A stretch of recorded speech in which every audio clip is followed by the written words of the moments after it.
IB Nation, welcome back to another edition of the Irish Breakdown Podcast. Today, we are going to be talking about keys to victory. And then at the end, we're going to talk about our score predictions. The national championship is now only a couple days away. And if you guys have seen it on social media, the boys are already down in Atlanta and they're doing their media days. They got a warm welcome. There was a lot of photo shoots that were being done. So if you're anything like me, you've been following it to a T because you're just counting down the literal seconds until Monday night at 7:30. So we are here. Brian's battling through. I mean, he's hanging in there because we still pod like champions here at Irish Breakdown. But there's too much that we still have to talk about, and there's so many exciting things to cover before we get to this national championship here. And from what I've seen on the boards and from what I've seen on social media, everybody is excited, right? I mean, this is not going to call it a once-in-a-lifetime experience because I believe that Notre Dame's going to reach this stage multiple times under Marcus Freeman, but it's something that we haven't seen Notre Dame do and compete at this level since 2012. And if you guys are anything like me, I'm excited. I'm done with the waiting. It's nice that we have a little bit of extra time because there is still some things that we do have to cover. But man, Monday is I can already see it. Monday is going to be a very, very long day just waiting around for this game to get kicked off, man. So, Brian, I know I kind of have a feeling of how it is, but how you doing today, brother? Well, I'm doing very well in regard to my excitement level for this game. I'm not doing very well as far as how my body is doing right now. I'm still battling this cold, and each day I keep thinking, okay, today is the day I start feeling better. And so far, each day I felt worse. But I was like, there's no way I can cancel a show 2 days in a row. So I got to suck it up. Get out there, rule number 76, no excuses, play like a champion, right? Got to battle. And honestly, folks, just so you understand, that's why we're switching the Bicep hold till tomorrow. There was no way I was going to be able to do a Bicep hold today. This show's a little bit shorter, and it'll be a little easier to kind of power through. But I also missed y'all. I missed y'all yesterday, man. I missed everybody. And sitting at home, every time I try to work, I get a little dizzy and I have to lay down. It's ridiculous, man. I'm like, dude, this is crazy. But nothing's going to keep you down for too long, man, because we got this Notre Dame Ohio State game coming up here in 2 days, and it's a big one. It's a big one, obviously, and excited to find out what this team is going to be. Like you said, it's not a once. It is there to a degree. There is a once in a lifetime type of thing about this game, though, Trev, because it is the first. Like if Notre Dame's back in the title game next year, or then the year after that, obviously those are great opportunities, but it's still not the first. It's the first 12-team playoff. This is the first time that, this stage has been set the way that it is. And Notre Dame is here. And it's just, you couldn't ask for anything better. For as a Notre Dame fan, for the first year you're in the college football playoff, the 12-team playoff, you're in it. You get a home game against your in-state rival. You win that. You got to go down to the Sugar Bowl, play Georgia in their backyard, where the SEC title game has been, used to be for a long time. Get that win, kind of slay that dragon, kill that New Year's Six. Haven't won New Year's Six in X amount of. Now it's like, man, Notre Dame hasn't won a New Year's Six bowl in 9 days. What's going on with this program? You know what I mean? And you go 30 years with no New Year's Six titles. Now you've major bowl titles, I guess is what you should say, because they're not really, only one of them's on New Year's Six anymore, New Year's anymore. But you've won 2 major bowls in the last 18 days, and you get another opportunity to win your first championship since 1988. And it's been a fun season, and it's been a great ride, and it's going to come to a close on Monday night. Regardless of outcome, the season comes to a close on Monday night. Then we're going to find out if this team's got one more in them, or if they're just going to fall short. But I'm excited about it. I love this matchup, Trev. I know we're going to dive into keys to victory here in a minute, and we'll start with some big picture ones, go offense and then defense, and then of course we'll have our prediction show. But I'm so excited to enjoy. I may not look like it, I may not sound like it, but I am very excited about this opportunity that's in front of Notre Dame and being a part of it, and the part that we have. Trev, I know Here Come the Irish was on the other day, and you were on there, your voice was on there, so that was a pretty cool deal. So excited about that. But we're going to find out what this team is truly made of on Monday night. But no matter the outcome, both of these teams have a lot to be proud of. Both of these teams have had to overcome some major adversity this season, not just bad losses, but also key injuries. And at the end of the day, these were the two best teams of college football, and the two best teams of college football did what they needed to do to get here. And now we're going to find out who the best team in college football is. The thing that makes me the most excited for this matchup on Monday is it's guaranteed, right? And Marcus Freeman talks all the time about taking advantage of guaranteed opportunities. In the regular season, you have 12, and then you just keep working your way along in the postseason. But you're right. I mean, I've seen some people talk about it in the chat. I saw Salty Virginia Peanuts talk about it, and it's, Bryan, you brought it up and said it perfectly that it's, Notre Dame could make the next couple national championships. But I think it's fitting when you look back at the first 4-team national championship. The first part of the season for Notre Dame looked super promising that they were going to be a part of it. And then it kind of tailed off at the end. And obviously we know how the rest of 2014 went. But now with this being the first 12-team playoff, I think the thing that I love the most is it is guaranteed. Right? No matter what happens between now and Monday, we know that Notre Dame is going to be a part of the national championship against Ohio State, which I think just brings so much optimism. I mean, this is, as far as my Notre Dame fandom, I think across the board, this has been majority the most positive that I've seen it since I've been a fan, the way that I've been. And so those are the things that you love. And you start seeing other people coming out of the woodworks of, hey, listen, like Notre Dame, being a Notre Dame fan, depending on where you lived, you didn't talk about it a lot. You didn't wear the merchandise a lot. You didn't rep the Irish logo a lot. Now people are out wearing it proudly, and that's something that I love to hear and I love to see. I posted something on the board today talking about just why everybody became a Notre Dame fan. And if you guys aren't a part of the premium message boards, one, definitely make sure you go to boards.irishbreakdown.com and subscribe to the premium message boards. Mm-hmm. But two, it was awesome to see what everybody said and how many family ties go back to it, and how, sometimes I think people take being a sports fan for granted because, to some people it's just a game.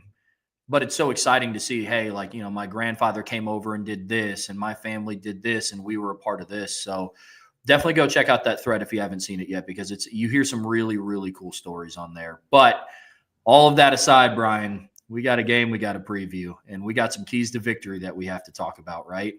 So to your point, we're going to start it off overall, unless you had something real quick. No, I wanted to just kind of say one thing as before we get into the specific keys after you've introed it. So yeah, absolutely. So what we're going to do is we're going to talk overall team keys to victory, what you have to see encompassing from all three phases: offense, defense, special teams.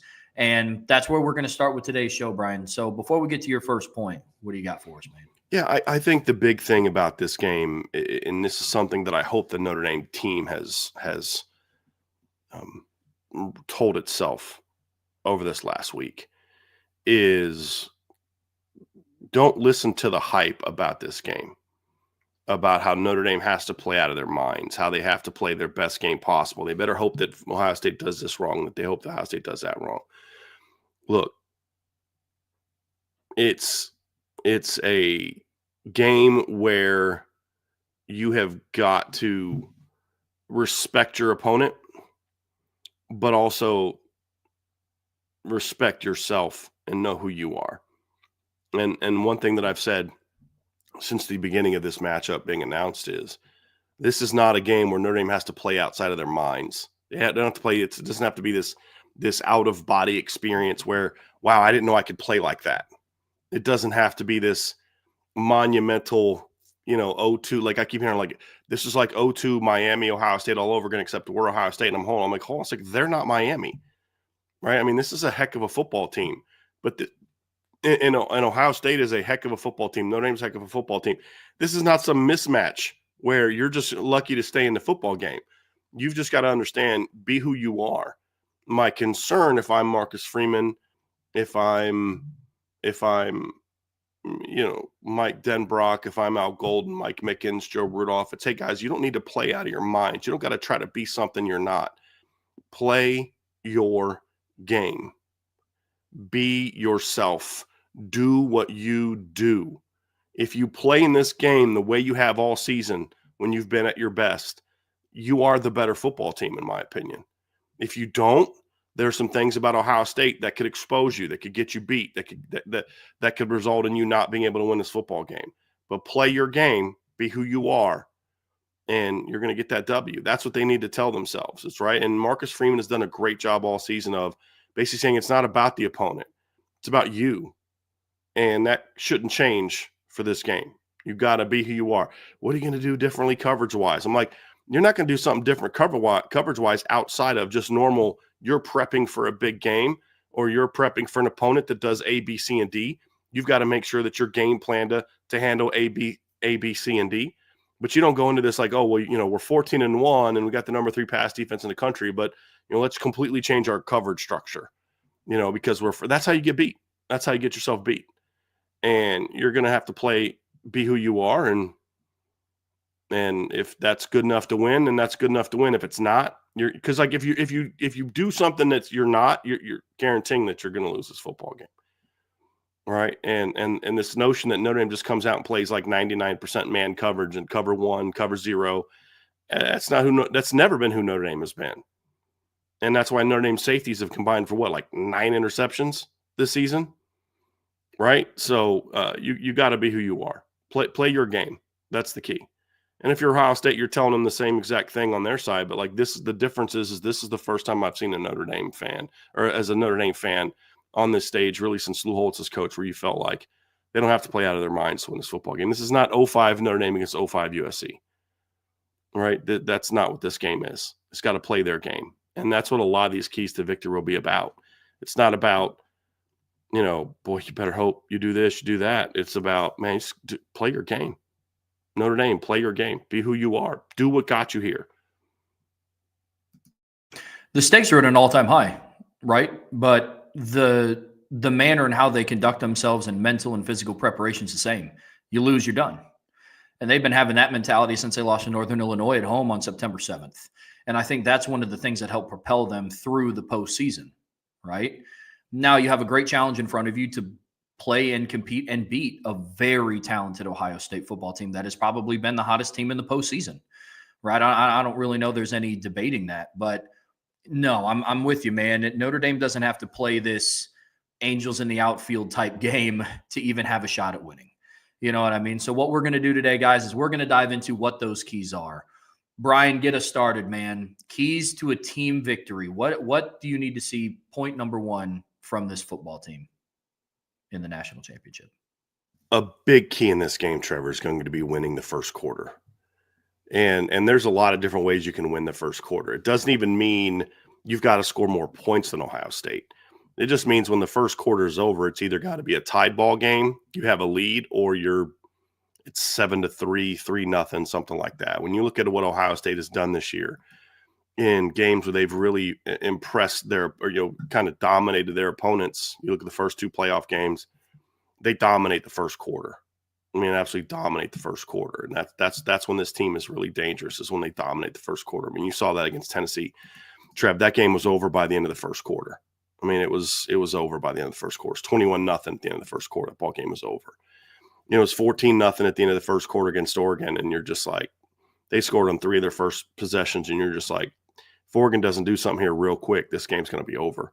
They punted. Ohio State went down, got a field goal, 17-0, turned it over on downs. Ohio State went down, got it's over. But it all started in the first quarter because they put Oregon behind the 8 ball in that first quarter by getting 14 points and then making stops. And so when you look at this team as a whole, and this is why we put this here, not offense or defense or special teams, but you put it here, it's like you got to weather that storm, because if you look at some of the games where Ohio State has either lost or the game has been really tight the last couple of years, almost all the time when that happens, Ohio State does not dominate the first quarter. You look at just kind of this season, for example, you look at the Oregon game, Ohio State loses that game by a point. They had a lead at the end of the first quarter, but it was only 7-6, and it would have been 7-7 if, Oregon, how they are. But, you go into halftime and you're up 22-21 of Ohio State.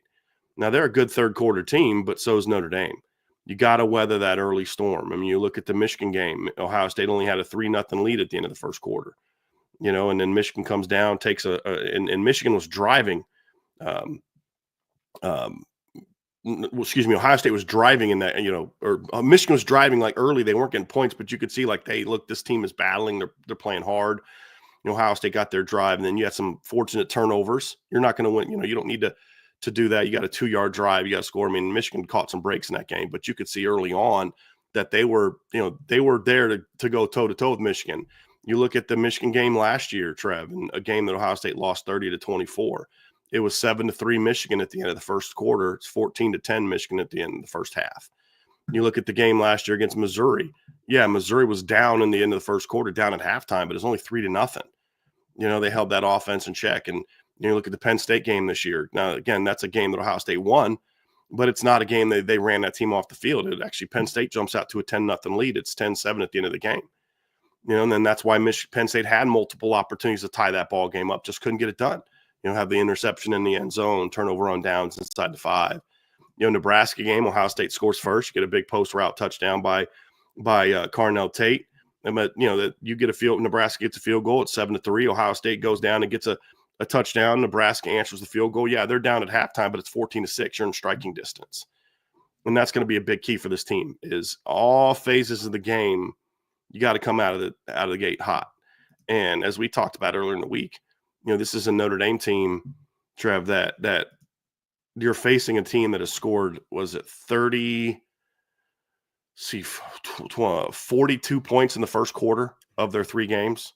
In the postseason, yeah. 14. Going against a defense that has yet to allow a point in the first quarter. Mm-hmm. Something's got to give, right? And hopefully it's Ohio State. But the other part of it is the Notre Dame offense has struggled in the first quarter of games as well. And that's something that Notre Dame is going to have to do a better job of, Trev. Is early in the season, they were pretty decent at that. But so far this season, they have not done well in the first quarter. They didn't score a point in the first quarter against Penn State. They didn't score a point in the first quarter against Georgia. They did get a touchdown against Indiana and were driving for their second touchdown when the first quarter ended. So they had the ball and then scored in the second quarter. But it's got to look more like Indiana than it does the other one, because it's asking a lot of your defense to hold Ohio State to 3 to 6 points in the first half. It's asking a lot until your offense figures it out. So all 3 phases of the game have to contribute to this trip, but you've got to win. You've got to win the first quarter. Meaning you got to go into quarter 2 and you got to go into halftime with it being a ball game. How Ohio State dominates is when they jump all over you early and they get you out of your game, and that's when their defense just can really dominate and really whip you. And then you've got to try to start doing things off defensively to try to create stops, get yourself out of your game, and that's how they put you away with big plays. Got to play your game, and you've got to win that first quarter. Yeah, what both of these teams have done a really good job of this season is they've proven that they're 2 very hard teams to come back on, right? You look at what Notre Dame has done. I mean, up until the Penn State game, they'd not been down at halftime since Northern Illinois, right? So we're talking about 11 consecutive games where Notre Dame had the lead going into halftime. So it just goes to show you that this is a team that once they get a lead on people, it's really difficult for them to come back. Now, they haven't faced an offense with as much firepower as an Ohio State offense, and if there's going to be one that has the most potential, it would be them, right? Since playing last year's Ohio State offense. Honestly, yeah. And so you go through and you look at what that means for Notre Dame's defense, but to me, this comes down to complementary football. I think you said it best, is that their offense has scored a touchdown in 1 first quarter in the entire postseason, opposed to Ohio State is outscoring their opponents in the first quarter. It's either 42-0 or like 42-7. I don't know what the outscoring is. I know Tennessee didn't score any. I think they outscored Oregon 14-0 in the first, and I think they outscored Texas 7-0 in the first. So they've outscored their opponents 42-0. So since we're talking about this as an overall team goal, not only is their offense rolled, their defense is in the same boat as Notre Dame's. Right. They have not. These have been 2 elite early game defenses. Yeah. Elite early game defenses. And a lot of those games that I talked about, Trevor, it's not like Michigan, it's not like Ohio State falls behind 10-0, 14-0 because their defense is getting ripped. Right. Penn State game, they fell behind 10-0. It's because Penn State had a pick 6. Yeah. Not because their defense gave up points. Yeah. And that's the thing, but you've got to weather that storm. Part of that's your offense, put some drives together. Part of it's your defense, get stops. Part of it's your special teams, make some plays. And all phases have to be ready for that. Yeah, absolutely. And I think that's a good tie-in to what the overall second point is, right? We're talking about complementary football and what both sides of the ball need to do. There's been a lot of talk about what Notre Dame is going to do on defense, right? Is it going to be man or zone? And those are things that we've addressed, right? There's things that we're going to dive into later of what the offense needs to do. But Bryan, I think all this kind of leads into what your second key to victory is for the team. So walk us through that. Where does this team have to be for your key number 2? I mean, this isn't one we need to spend a lot of time on because it's very similar to what we talked about early. It's be the aggressor. Don't let Ohio State dictate the tempo of this game, right? Don't come out and play coach scared or play scared like this is the better team. If you do that, you're going to get beat. That's exactly what Ohio State wants you to do. They want you to come out and get out of your game because you're worried about this, you're worried about that, you're afraid of this, you're afraid of that. So you change who you are. Come out and be the aggressor, set the tempo. What does that mean? It means come out and just be physical as heck. Just pads got to be popping big time. Because the Ohio State defense is going to be playing that way. They're going to come out with pads popping on their defense. You got to answer right back. You got to punch them right back in the mouth, figuratively speaking. You've got to be the more physical football team. And I felt like against Penn State, it's not that Penn State was necessarily, like wow, they're just kicking Notre Dame's butt, but it was just they were definitely the more physical football team than Notre Dame was in the first half.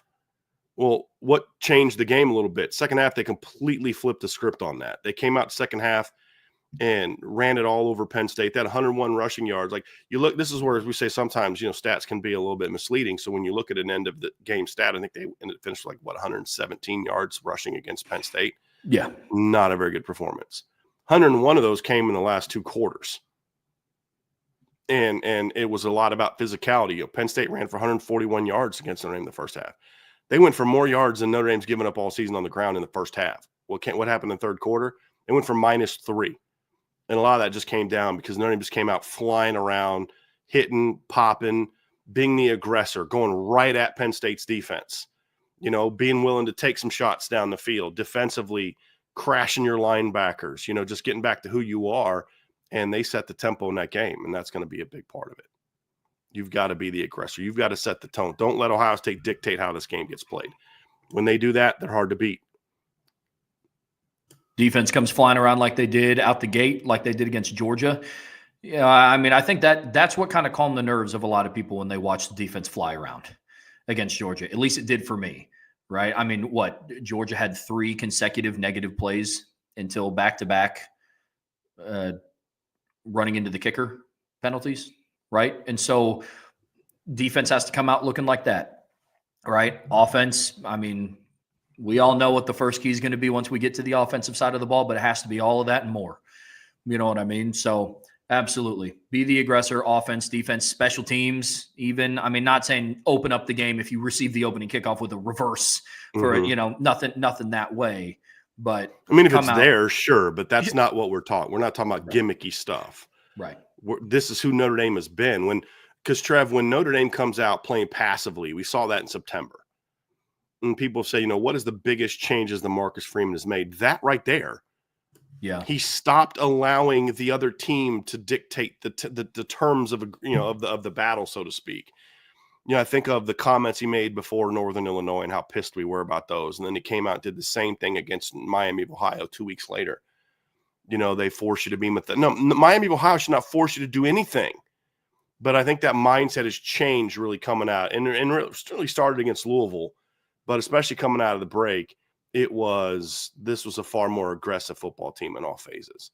And that's got to continue today. That's what really caused this team to roll, is they didn't come out scared. They didn't come out like feeling their oats, so to speak, feeling their way. And they came out and they dictated terms with physicality, with execution, and really taking it to their opponent. And that's going to be a big key in this one.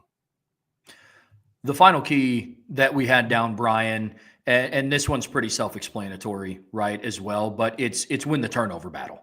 You know what I mean? Notre Dame, every single game this season, has forced a turnover at least one in every single game except for Northern Illinois. That was a loss. Now, I will say what Notre Dame was able to do against Penn State was the first game that they had lost the turnover battle and still won, I will say, because the only other one that they lost was Northern Illinois. Right. So what this offense was able to do is they were able to battle back from the crucial turnovers. But like I said in the postseason, Notre Dame's turnover, I think, was the heaviest weighted. Like, it was the most impactful turnover of the game because it put them into field goal range right at the end of the game. So for me, this one is all about being able to, one, defense is going to have to keep that streak alive of forcing at least one turnover in, now this would be their 14th straight football game, right? So that it's going to be a massive importance, and offense is going to have to do a better job of taking care of the football. Riley Leonard's going to have to make better decisions in the passing game in this one too. But I picked Notre Dame to beat Penn State by 10. And you picked Notre Dame to beat Penn State by, what was it, 14? 11. I think I had 11. 28-17. Yeah. And I remember you and I talking before the game about how if Notre Dame plays their game, I don't know that this game is going to be overly close. It'd be a good game, but I thought it could be a 31-17 game. Well, why was it a 3-point game? What we just talked about. You lost turnover battle. And Ohio State's better than Penn State. Why was the Penn State-Ohio State game even close? Because of Ohio State turnovers. Costly Ohio State turnovers. You throw a pick six on the first quarter. No, was it the first drive? Was it the first drive of the First game? offensive possession for Ohio State, they threw a pick six. And then you also had the play where you're kind of starting to roll on Penn State and Will Howard fumbles the ball into the end zone. I mean, that now your defense bailed you out a little bit with that interception in the end zone at the end of the first quarter. But the reality is turnovers allowed Penn State to stay in that game. That's exactly what happened when Notre Dame played Penn State. Bad turnovers that led to 2 Penn State touchdowns is really what caused that to be a game. And then some Notre Dame missed opportunities, which we'll get to here later in the show. But that's the big thing, Trev, is Ohio State will make you pay more than Penn State did if you play a similar game. This is like, look, Penn State's a really good football team. They're not Ohio State. They're not Notre Dame. Both of these teams played not very well against Ohio. If we're being honest, neither one of these offenses played very well against Penn State. Part of that's because Penn State's got a really good defense. Yeah. But part of that is because they committed turnovers that you're just like, dude, you can't make those kind of mistakes. Will Howard, you can't see that. You can't miss that nickel just sitting right there in the window. You got to see that, bro. You got to know that. You can't fumble the ball into the end zone. And that's the same thing that happened in Notre Dame's turnovers. I mean, Penn State's kids made plays. I don't want to take anything away from them, but neither one of those balls should have been thrown, and especially thrown where they were. So, that's the thing I look at, Trev, is they were both able to weather that storm against Penn State. They're going to both have a tougher time weathering that storm against each other. And that's why the turnover battle is going to be so important in this football game. Yeah, and both of the interceptions that Riley Leonard threw in the Orange Bowl were correctable mistakes, right? Sometimes quarterbacks throw interceptions because the DB just makes one heck of a play, right? But that wasn't my takeaways from Riley's 2 interceptions. Neither, to your point, neither of those passes should have been thrown. Will Howard against Penn State, that pass shouldn't have been thrown. That nickel was sitting on that. I mean, Literally the second he hit the top of he just made a pre-snap read and thought that the nickel was going to do something that he did, and then he just bangs a slant right into him. Yep. So it's correctable mistakes on both sides, but for Riley Leonard, those are very correctable, right? And to win this football game, they're going to have to not overcome losing the turnover battle. They just have to straight up win the turnover battle in this one. So I agree. Well, look, guys, that's going to do it for the overall keys to victory for the team, but don't go anywhere. We still have offense to cover, defense to cover, and obviously we're going to do our predictions, hand out some game balls at the end of this one. So before we get to that, be sure to hit that like button, hit that subscribe button, hit the notification bell, and share this podcast with your friends and family. And like I mentioned at the start of the show, the best way to support what we do here at Irish Breakdown is to subscribe to the premium message boards at boards.irishbreakdown.com. All right, Bryan, let's talk some offense. And like we talked about before, it was a tale of 2 different halves in the Orange Bowl. And obviously some of the keys that we have going on are going to be more sided to the second half of the Penn State game than it is going to be from the first half of the Penn State game. But rest assured, I'm sure everybody in the chat knows where we're going with point number 1. If you guys have been watching this show all season long, you know where we're going. But Bryan, break it down for us, man. Key number 1 for the offense. You got to start fast. I mean, it ties into the what we discussed earlier, right, with the overall team keys, with that win that first quarter. And starting fast in this game does 2 things that are very, very important. Number 1 is a fast start by the Notre Dame offense, which means to me getting points, getting scores on 2 of your 3 first drives, and one of those has to be a touchdown. right? I mean, that's going to be a key, is getting drives on two of your three first drives. You got to get points. And what does that do? Number one is it helps weather the storm of what your defense is going to be facing against Ohio State offense. So if Ohio State scores a decent amount early, then what that does is it helps you stay in the game. And we've talked about this a lot of times. I mean, sometimes no matter how good your defense is, Trev, you're going to come out in a game and your defense just is struggling to get up to the speed of the game. We talked about this within 2020 against that high octane North Carolina offense that had Sam Howell and Michael Carter and Javonte Williams and De'Ami Brown and Des Newsome and all those guys. And they scored 14 points out of the gate. Boom, boom.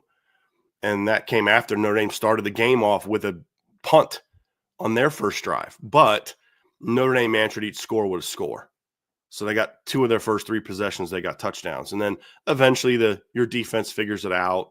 I think North Carolina goes up 17-14, I believe, at one point in time, and then Notre Dame scores the next 17 points unanswered. But you were within striking distance early, and so it allows that too. But number two, a fast start puts Ohio State in a position it really hasn't been in all year, really since the Oregon game back in October, where a team can kind of come out and actually move the ball on them early. We haven't really seen that. Penn State a little bit did.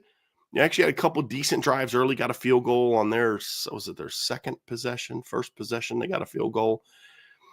So you're going to have to you get that little seed of doubt in you. If you've done something all year and nobody's been able to do something, and all of a sudden they're doing something on you, it's like, oh man, what's going on right now? It can get you out of your game a little bit.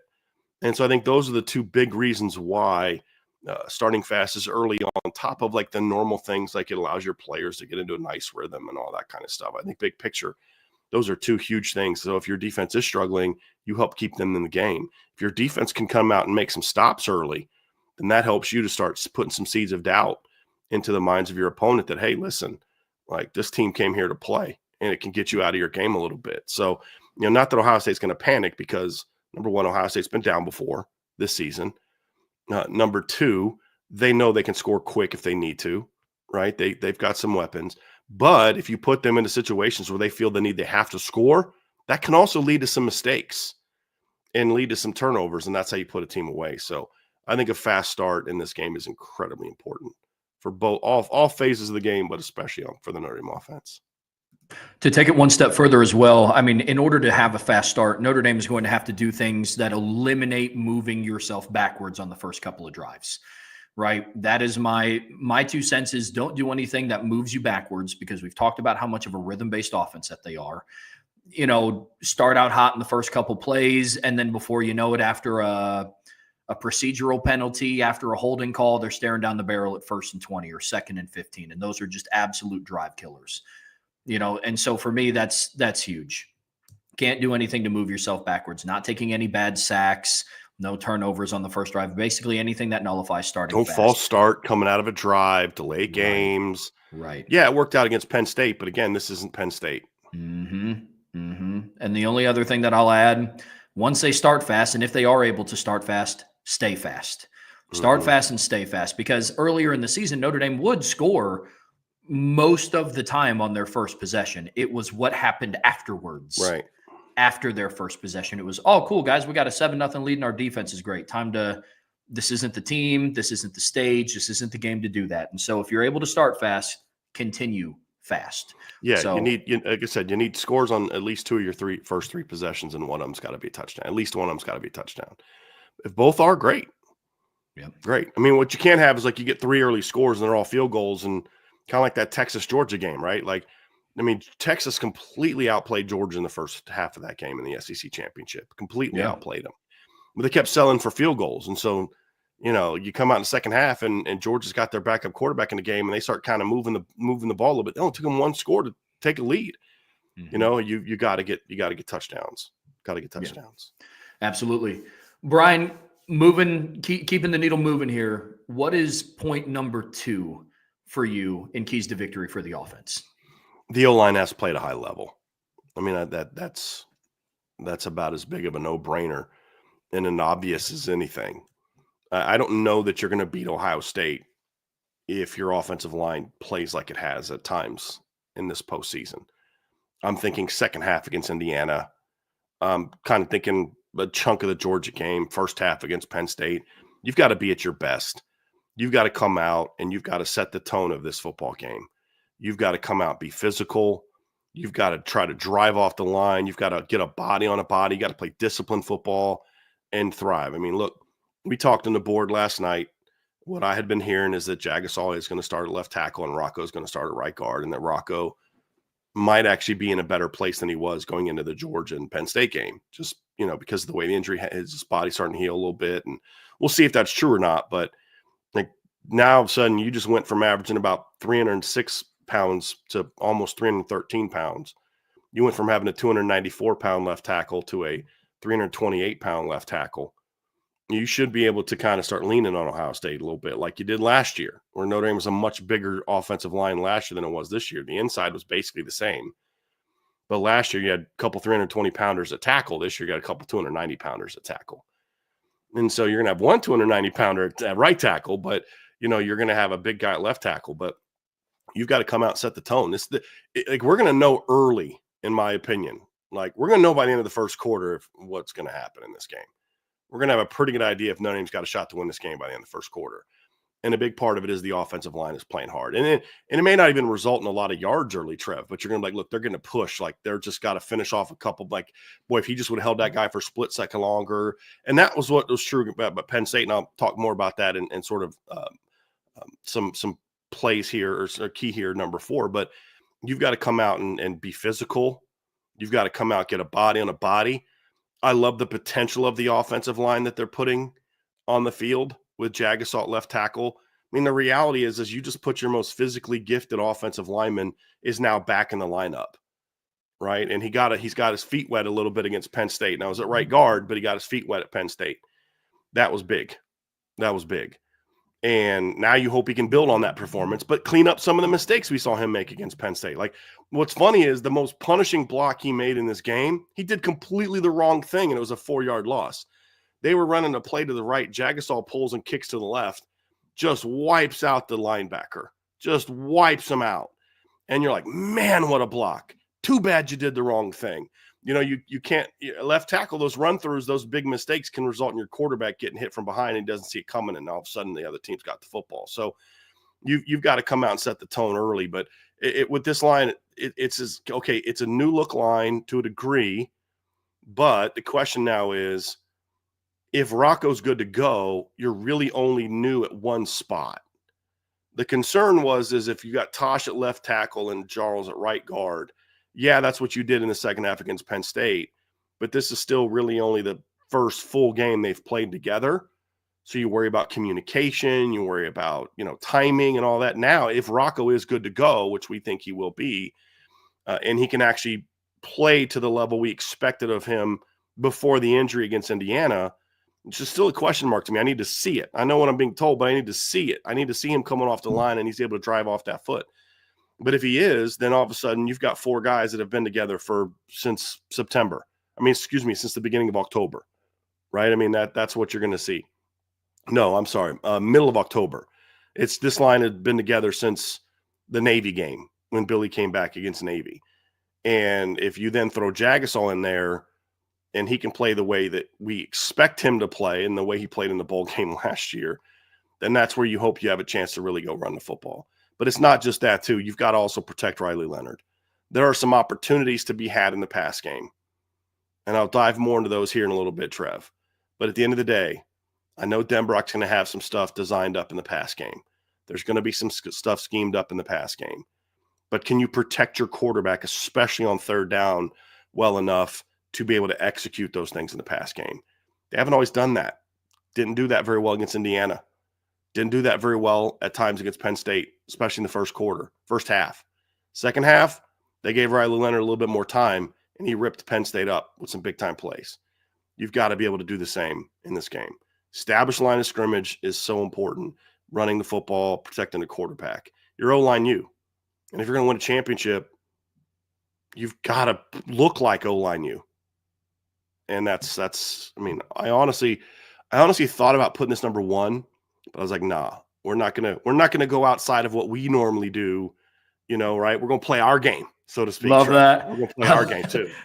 I love that. Be who you are. We're our authentic selves over here at Irish Breakdown. I love that.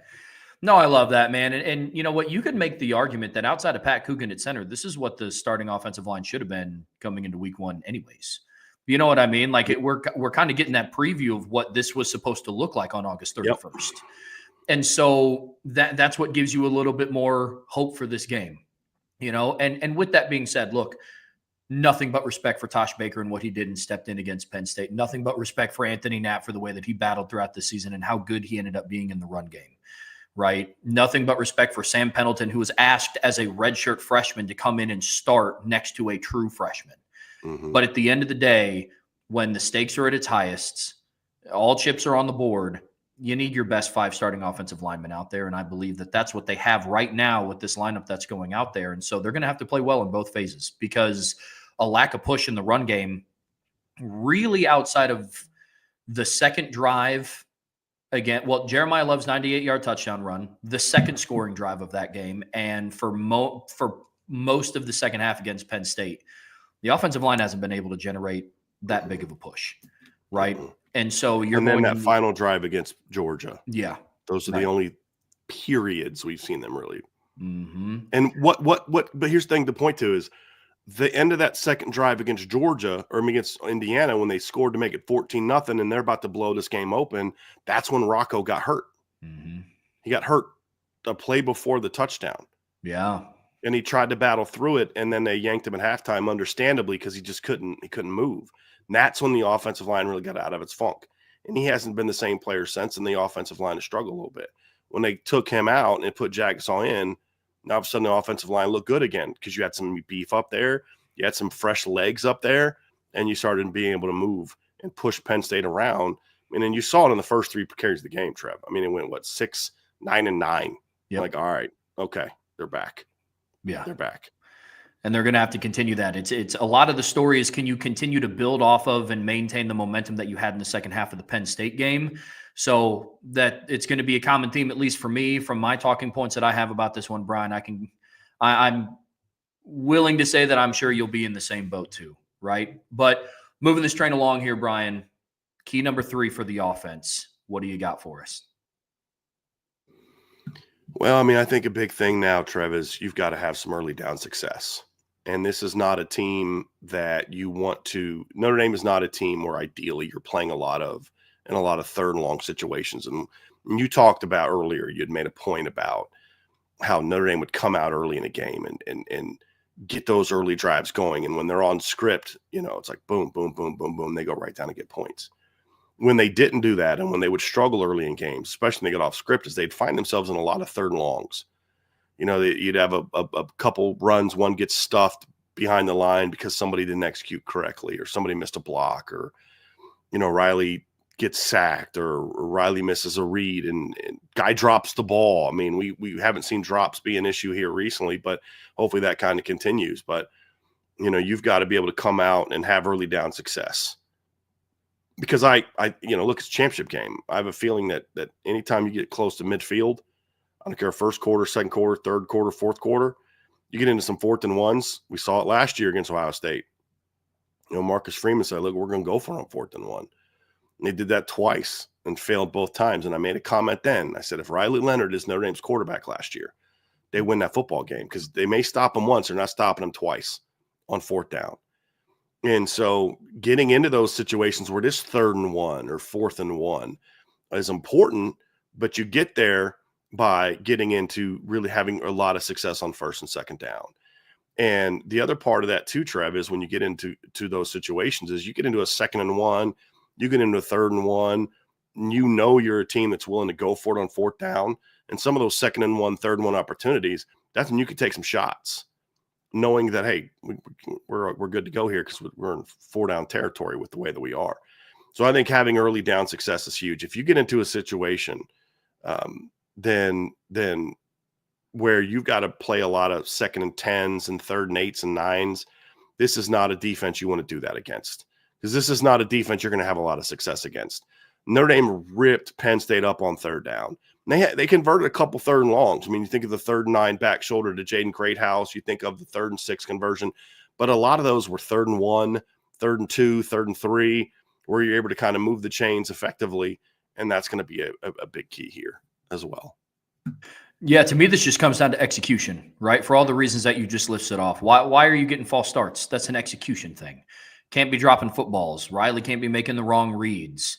All of those things to me are execution, right? Like very rarely, and I have not seen it yet this year, where Notre Dame comes out on offense and they're just overwhelmed by who they're playing on defense from an offensive play calling standpoint. You know what I'm saying? Mm-hmm. It's not like, man, just no matter what they try, they just can't move the ball. It's they start to move the ball, they shoot themselves in the foot. You're now behind the sticks. And I think that's what's been so frustrating about this offense at times.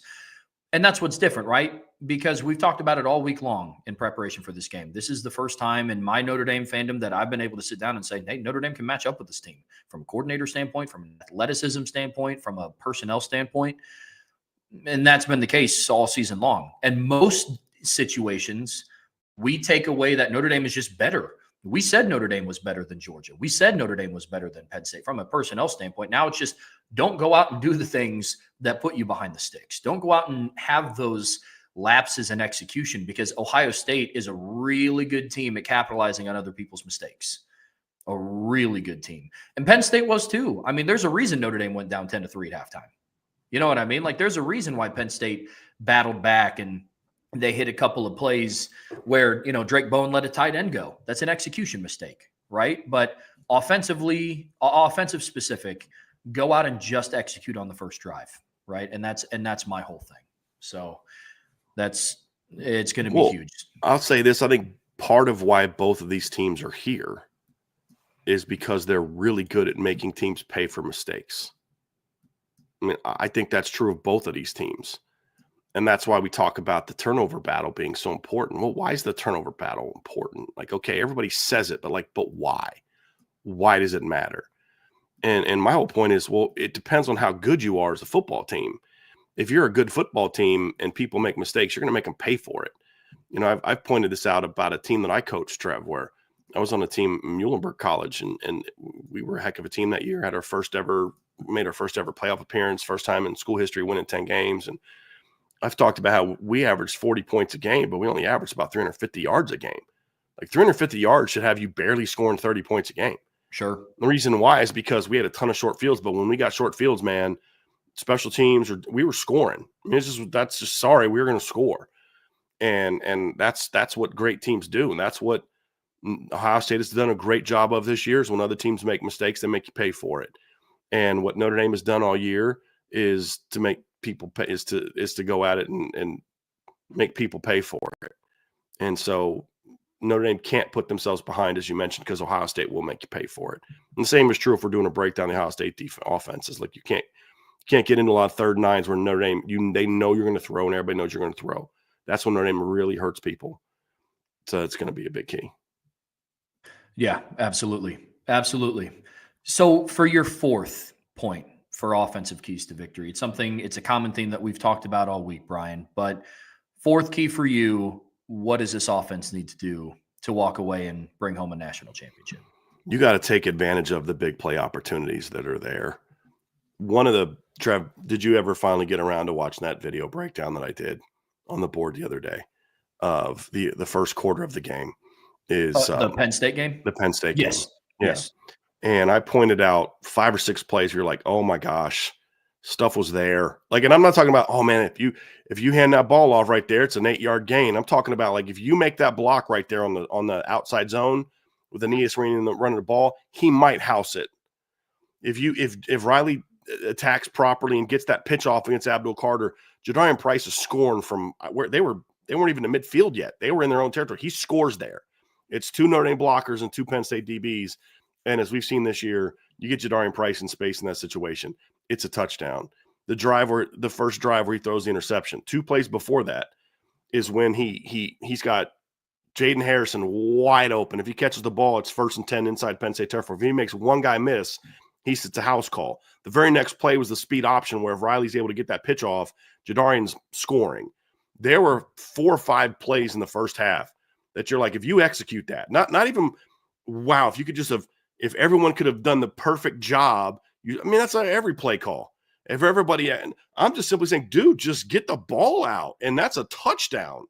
You are not going to get a lot of opportunities against a team like Ohio State to make those plays, and when they come, you've got to take advantage. Now, what changed in the second half? A lot of things changed in the second half. You were more physical at the line of scrimmage. You were, you were better on first down. There's a lot. But another thing is when you had those big play opportunities, you hit them. Riley had time to hit the sluggo to Aeneas Williams. You had a crease. You made that perimeter block on his next run, and he gets it down inside the 5-yard line. So you had more of those opportunities in the second half, and you hit those big plays. Guy falls down. Hey, if Riley doesn't see him, it doesn't matter. And Guy falls down because of Jaden Greathouse's juke move at the line of scrimmage. Just make sure we remind people of that. But when those opportunities are going to be there, 3rd and 9, you get a one-on-one, make that throw to Jaden Greathouse. Jaden, you got to make that play. There's going to be 6 or 7 opportunities in this game where you can hit big plays. And this game is, in my opinion, going to come down to a lot about big plays and who can make the most of them and who can limit the other one, because I don't know that either one of these teams are capable of consistently just going on long, methodical drives against each other. I just don't see that being the way that this game is going to go. I think what's going to happen here is the team that wins this football game is going to be the team that hits the most big plays. And I think that was true in the Texas game as well. And limiting mistakes is going to be a part of it, but who can hit the big plays when you need them? And those 20+ yard chunk plays. Notre Dame will get their chance in this game to hit those plays. Can they hit them or not? One thing this offense has been really good at in these big games has been taking advantage of that early. You think of the Louisville game. They blew a coverage up the middle. Riley finds Jaden Greathouse wide open. Actually did that twice in the first quarter. There's the other one where he was scrambling and they turned Jake Greathouse loose and he throws it behind him for about a 20-yard gain. You think of the Indiana game. You just that one misfit by a lineman. The head coach is like, man, we set a bad run fit there. And I'm like, that's what makes this team so scary. If you have one bad misfit at linebacker, Jeremiah Love's going 98 yards. Right? Well, we fixed it after that, and they didn't have any other 98. Can't undo it. Can't unring that bell. And that's what this team has been great at. You make one mistake against this team, they're going to make you pay for it. Well, the other team you're playing is pretty good at that too. Right. But but Notre Dame can't afford to make those opportunities, because I think this offense is, to me, more dangerous than that Penn State offense, because, that offense had Tyler Warren. So, yeah, facing an elite weapon like Jeremiah Smith. Well, yeah, they kind of did last week against Tyler Warren. It's a different type of weapon, but it's still an elite weapon. You haven't faced a backfield like this. Yeah, you kind of have. It was last week against Penn State. They faced other really good backfields. What difference is about this team is, okay, they've got their star. Penn State has Tyler Warren. Ohio State has Jeremiah Smith. They got their great backfield. Ohio State has their great backfield. The difference is it's not Amari Evans and Trey Wallace and guys like that now, Julian Fleming, guys like that now trying to make plays. It's Emeka Egbuka. It's Carnell Tate. It's Brandon Inniss now as those next weapons, right? So that's what makes this team is very dangerous. And so your defense is going to have to, we'll talk about that with the Notre Dame defense, but your offense has to be able to match some of those and maybe out big play them. And I hear a lot of stuff about Notre Dame hasn't been a big play offense this year. This is exactly what we talk about, Trev, with this. People assume that the only way to be a big play offense is to throw the ball. And I get really tired of that, because there's a lot of different ways to be a big play offense. Well, for Notre Dame, it's been big plays in the run game. So you got to make those. But you also have to find some ways to maybe make some big plays in the pass game. Couple in the pass game as well. At the end of the day, when those opportunities come, you got to hit them. And so offensive line, you only need about 4 or 5 plays a game where you just block it up how it's supposed to get blocked up. When they did that against Georgia, they gashed Georgia, and they didn't do it enough. When they did that against Penn State, they gashed Penn State. When they did it against Indiana, they gashed Indiana. They've done that all year. And so when you look at this Notre Dame offense, you're going to have some opportunities to create big plays. When they come, you can't miss. Can't miss. And my counter to that narrative too, Bryan, is Notre Dame became a big play offense in the passing game on the biggest stage that they had played on. Right? I mean, a 54-yard touchdown to tie the game where Jaden Greathouse makes two incredible moves in the open field, takes it in, game-tying touchdown. You know, he had 7 receptions on 7 targets. Aeneas Williams, 5 receptions, 5 targets. Mitchell Evans was targeted 9 times, still brought in 5 receptions, you know, and so it's in the moment that it matters. You know, as fun as it would have been to watch them be a big play passing offense against Stanford and Virginia. And I mean, I'd rather have it in the Orange Bowl than on November 12th. It could just be me, but that's, you know, that would be my counter to that. But absolutely. I mean, you go back and you look at the game from last year, different teams, right? Different coaches, different makeup of the teams. But the point still stands. Notre Dame didn't capitalize on those opportunities in the game last year. Needed 1 first down. And I've been saying this since last year that, you know, Jared Parker gets a lot of flack for that screen pass call to Jadarian Price on 3rd down, I believe it was, and it stopped the clock, and understandable. But those are the plays where you go and you break down film and you look at that play. End of the day, those are the plays that as an offensive coordinator, they either label you a genius or label you an idiot. And the way that it turned out for Jared Parker, we kind of know how that ended up. But you go through and you look at it, offense wasn't able to get a first down. They had to go 10 yards to ice that game, and they couldn't. That's a significant moment. That's a big opportunity. Your defense got to stop on 4th down. 4th and 2 in the red zone, I think. Was it in the red zone or was it just outside of? What Notre Dame's defense when Egbuka went on like a jet sweep and they stuffed him on 4th down? Was that in the red zone or no? I don't think so, no. Okay. Now that I think about it, I don't think that it was. But either way, your defense forces a turnover on downs late in the game. Offense needs to go 10 yards to help put that game away. You need 2 first downs. Literally. You got 1 from Audric first play. He goes, 12? You just need 1 more, and they couldn't do it. Yeah. And they took Audric out. I mean, that's the thing is, this is why we say, dude, you got to ride your dudes. In this game, I promise you that if you get into that situation, that ball is going to Jeremiah or Jadarian. You know, it's like, you know, it just – or Riley. I was just about to say, or Riley, like we saw at the end of Penn State. Right. You know, which I think is a really good segue into the final point. Bryan, what's the last key that you have for us on offense? Riley Leonard's got to play well.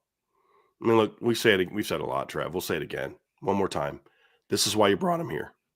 Look, when I talk to people around the program back last December, you hear it and I'm like, this is what we feel as the missing link.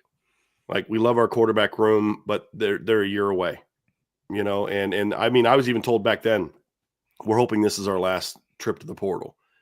But their thought was, it wasn't just that we needed another quarterback, but they really felt like Riley Leonard was the guy. I've heard people say, well, you know, they looked at Riley Leonard and Will Howard. I mean, they looked at several guys as if we don't get Riley Leonard, we'll turn to that guy. There's 4 or 5 guys they quote unquote looked at. From the beginning of the portal opening up, there was 1 quarterback that Notre Dame was going to focus on, and it was Riley Leonard. There was no him or Will Howard, we've got to make a decision. No, the decision was made. If this kid jumps in the portal, we're going after him. And they did, and they got him. It was a no-brainer. But you talk to people around the program, and it was like they knew they were going to be really good on defense this year. They felt that they were going to be a lot more explosive on offense this year, especially in the run game. I think people probably thought the pass game was going to be better than it turned out to be. A lot of that was because Riley was injured. But the thought was, this is the kind of playmaker quarterback that the program has been missing in those big moments.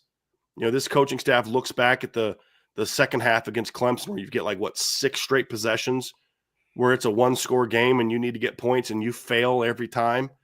You know, you think of the Ohio State game and the 2 failed 4th downs, you know, where your quarterback runs it both times. He doesn't get either one of them. You know, that's not happening with Riley Leonard, a quarterback. And they really felt like this is what we're bringing this young man here to do, is to give us that playmaking ability at quarterback for us to go win a championship. And so you're going to need him to play that way. What does that look like? It means making smart decisions. It doesn't mean him being Superman where he's got to run around. And, you know, I'm going to ask to be like John Elway. You know, I was watching some highlights of John Elway a month or 2 ago, and there's a play where drops back, he flushes right, he flushes left, he flushes back right. He's probably 30 yards behind the line of scrimmage. He throws a freaking rope across the field to a guy for like a 30-yard gain. It's like an 80-yard throw in the air. It's insane. I'm not asking Riley Leonard to do that. Make smart decisions. Get the ball where it's supposed to go, right? Get the ball to your playmakers, you know, run the offense. And then there's going to be about 7 or 8 times in this game where you got to go make a play. You got to make a defender miss on a sack attempt. And instead of it being, 3rd and 15, you get out of it, you throw the ball away, and it's 3rd and 7, you got another shot. There's going to be times when you've got a chance to go get this, move the sticks on a key drive. There's going to be some times where you've got to get that ball down the field to Jaden Greathouse in a one-on-one and let him make that play, or Mitchell Evans and let him go make that play. Those are the things that you kind of brought him here to do. Number one, run the offense, make good decisions, get the ball where it's supposed to go. But then when those playmaking opportunities come, you've got to be a playmaker. And if he plays well, I think Notre Dame wins this football game. If he doesn't play well, whether it's because he doesn't play well or the guys around him don't step up so him to play well, the result is the production will not be there for whatever reason. If Riley Leonard plays well and the numbers are there and he, then that means he's doing his thing and the guys around him are doing their thing. And I'm very curious to see if Notre Dame can actually build on what they did in the second half against Penn State, because not enough people are talking about that. 261 yards and 24 points against the Penn State defense that just doesn't give up that kind of production. And I think I looked in since the COVID year, Trevor, I think there's been twice, I think, that Penn State's given up more than 24 or more points and a half. It was the first half of the Big Ten title game this year, and then 2022 against that Ohio State offense. It's only 2 times in the last 4 or 5 seasons since the COVID year that anybody's done that to that defense. And they weren't doing it with short fields, right, until the last field goal drive. They were going up down the field on them. Can they continue that or not? I don't know. But Riley Leonard's going to be a big part of that. If he plays well, Notre Dame's going to win. If he doesn't, I think Ohio State wins. Yeah, Riley Leonard's been the catalyst all season long, right? Especially in the postseason. And I said this in a show earlier this week, is Riley Leonard's been exactly who this team needs him to be in any game, right? Against Indiana, they just needed him to be just an athletic game manager. At some point where they were going to ask him to step up and make a play, and he did. But outside of that, it was, hey, facilitate the ball to your playmakers. Against Georgia, hey, run game's getting shut down. Riley, you got to go be a runner today. Yes, he passed for 90 yards, and that's the only thing people want to talk about. He rushed for 80 yards.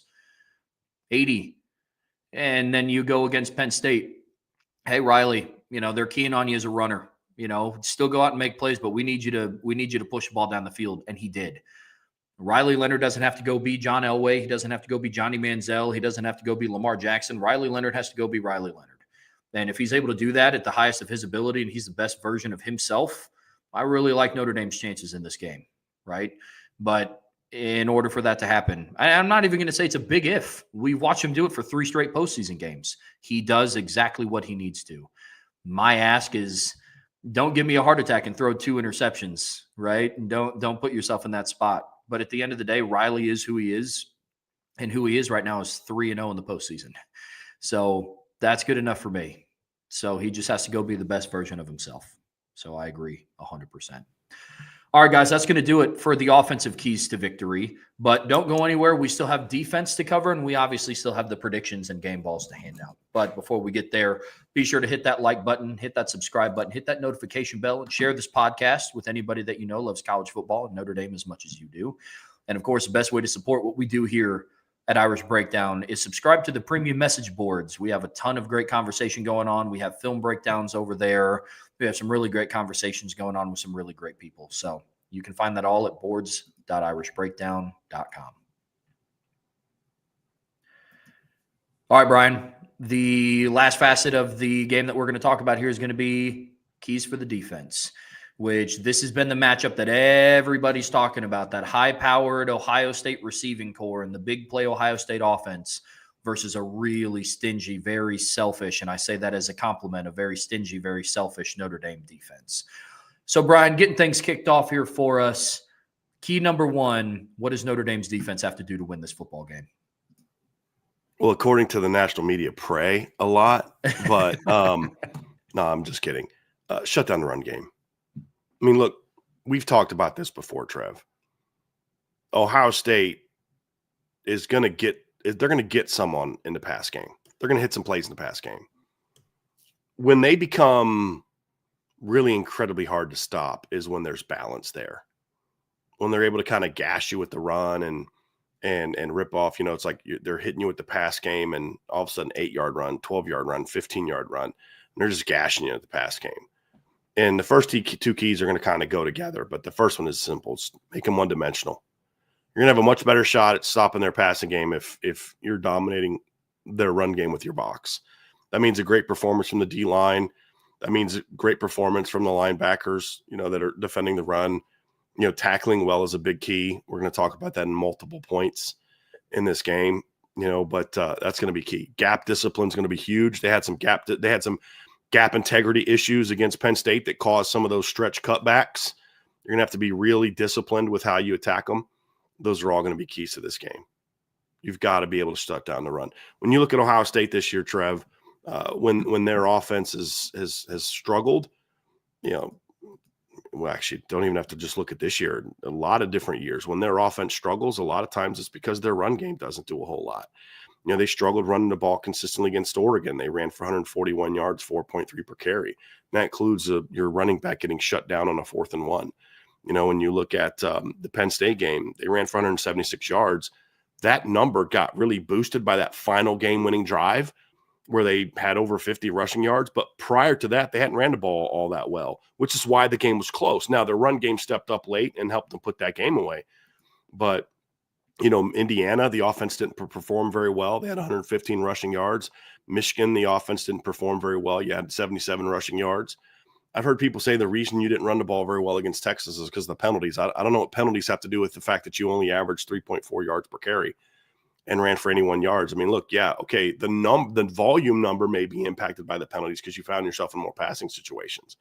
But the fact is when you ran the ball, you weren't overly effective. Same thing last year against Missouri in the loss. They ran for 97 yards, 2.9 per carry. And the loss to Michigan, 107 yards, 3.8 per carry. They ran for 126 against Notre Dame. That was it. But they did have that 160-yard run, right? Shut them down outside of that. So, it's kind of been the thing for them. I mean, the loss to Georgia in 2022, they ran for 119 yards. And what was it? After Marvin got knocked out of that game, they were a lot more beatable because they could then, okay, now we need to shut down Emeka and keep this guy from going off. But, because Jackson was out. Remember, he hadn't really come back at that point in time. But they couldn't run the ball. In that late game situation, they couldn't run the ball, and that really hurt them. They couldn't really run the ball against Michigan that year in a loss. I mean, so when you look at Ohio State last several years, the loss to Michigan in 2021, they ran the ball for 64 yards. Earlier that year, a game they struggled to beat Nebraska, they ran for 90 yards. Their loss to Oregon at the beginning of that year, they ran for 128 yards. So, I mean, this has been true for a long time. If you can make Ohio State one-dimensional, you got a shot. If they come out balanced, you have zero shot to shut them down. Now you better hope you can win a shootout. So shutting down a run game is key number one. Yeah, the way that I look at this, Bryan, is I'm going to sound like a broken record here, but the same way that I looked at the Notre Dame USC game in 2022. They had Caleb Williams. Most likely he was going to win the Heisman Trophy. He was going to get his plays, right? He was going to go and wreak havoc, and he's going to make passing plays down the field, and he was going to run around the backfield and make people miss. You could not let USC establish any sort of ground game. And so what happened? Austin Jones goes for $154 on 25 carries, averages 6.2 yards per carry. That's the issue. Ohio State is a much more balanced offense than what people think. Surprise, surprise, offenses are much more dangerous when they're able to run the football, to the surprise of not a lot of people, at least in this chat, right? And for all of the, you have Emeka Egbuka and Jeremiah Smith and Carnell Tate and Brandon Innes. Yeah, they have all those, and they're great weapons. Big time. Ohio State is most dangerous when they're able to run the football. Last year against Notre Dame, because I've been hearing a lot of it, right? You might be able to stop Jeremiah. Egbuka's going to go off. He went off last year against Notre Dame. He had 9 catches for 91 yards. They scored 17 points and got their 17th point on the last offensive play of the football game, right? And so it's just, look, when you're able to run the football, you're able to eat more time off the clock. You're able to remain balanced. Play action becomes a lot more. So Notre Dame, emphasis to stop the run game is going to be huge. It's going to have to be. Look what happened with Georgia. Gunnar Stockton passed for 234 yards, didn't throw an interception, threw a touchdown pass. He had a big play to Arian Smith. The game changer for that one was they allowed 62 rushing yards. they were very stingy at the line of scrimmage. They were very stout at the line of scrimmage. And so for me, I could not agree more. Key number one is stopping the run. And like you said, key number two kind of feeds into how to get this offense off balance.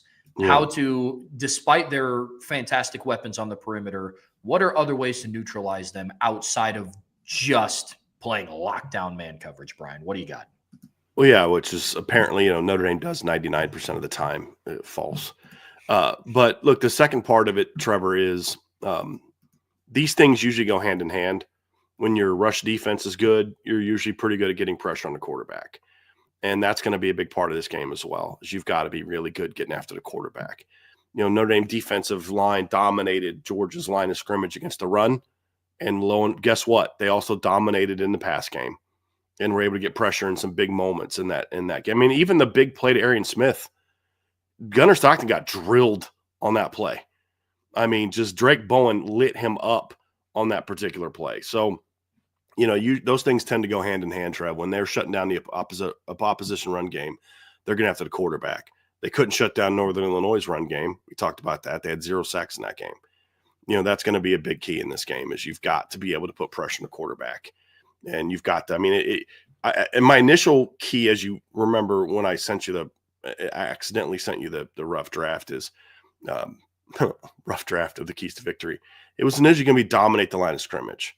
Yeah. But I really felt it was important to separate those two and make them separate points. Now they do go together. If you dominate the run game, because a lot of the things that Al Golden does schematically to shut down, to get after the quarterback, are also designed to be things that are, going to disrupt whatever you're doing on first and second down. And, if they're handing the ball off, those things are meant to push the line back and shut down the run game and not give the back running lanes. If they're throwing the ball, those things are meant to continue through the line of scrimmage into the quarterback. And so harassing Will Howard is going to be a huge, huge key in this game. And it can't just be a play here or play there. It's got to be consistent. They actually didn't do a great job of getting after Drew Aller consistently, especially in the first half. They were able to do some things to get him, out of rhythm. They could cover the receivers a little bit more effectively. You're not going to want to give Will Howard the kind of time you gave Drew Aller in the first half of that game, because he'll hurt you more, because he's got more weapons in the pass game. So that's going to have to be a big key. And when you think about the USC offense last year that everybody raved about, and it was a great offense, but it wasn't that they covered USC's receivers all day. They did a very good job in coverage in that game. It was Caleb Williams was never comfortable in that game, ever.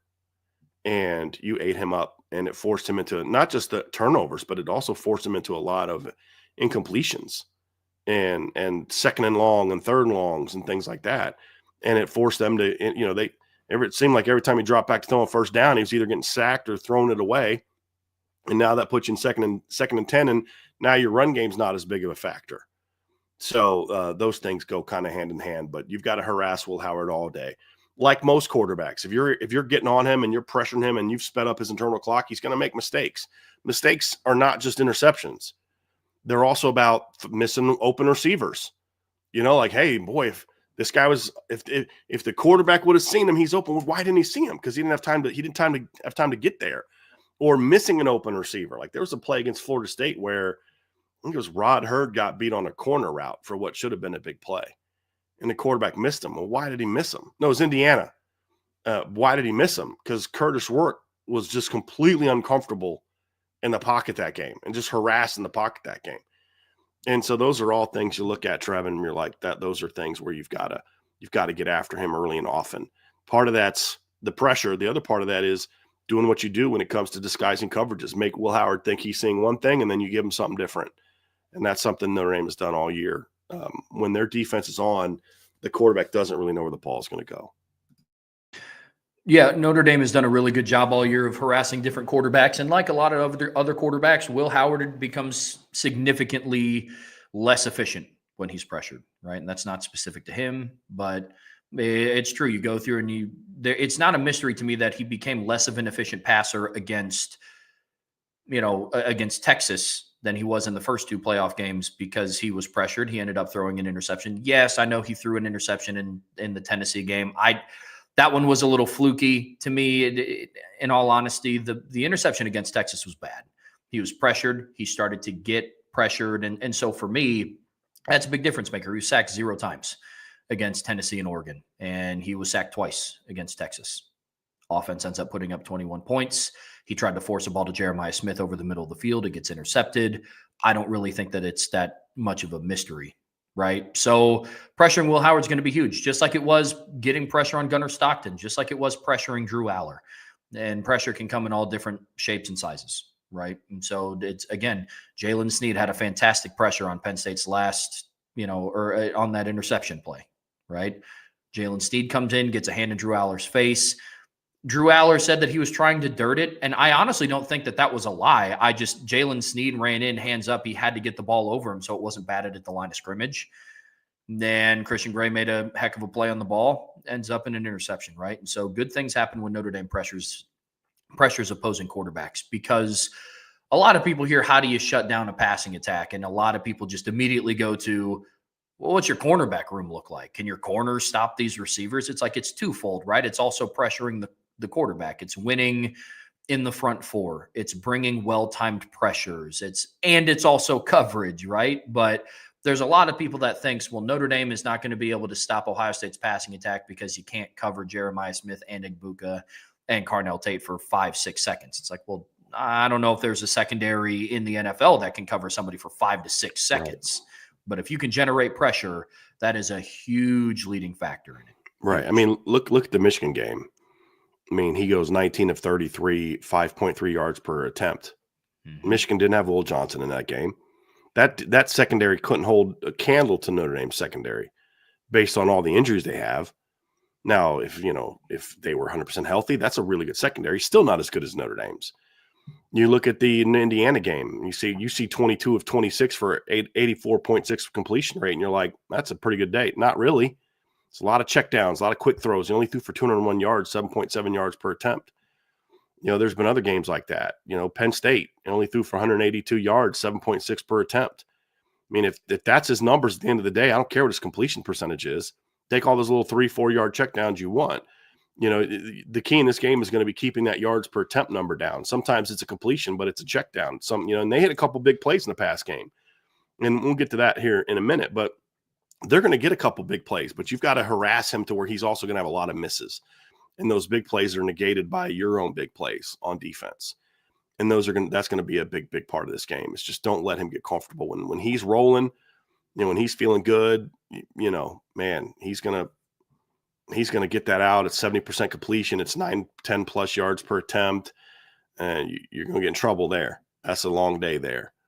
This is where you got to force him into mistakes. Another good segue into what your third point is, Bryan, and you started to hint around it a little bit. Let's blow the doors off this thing, man. What's your third key for Notre Dame's defense? Well, my third key, Trev, is you got to limit the big plays. Ohio State's going to get some big plays. They just are. That's okay. You've just got to – two things about it. Number one is when they get their big plays, you've got to make sure that they're not touchdowns, number one. And then the other part is you just got to not let them have that many. I mean, look, they gave up a 60-yard touchdown run last year to Travion Henderson.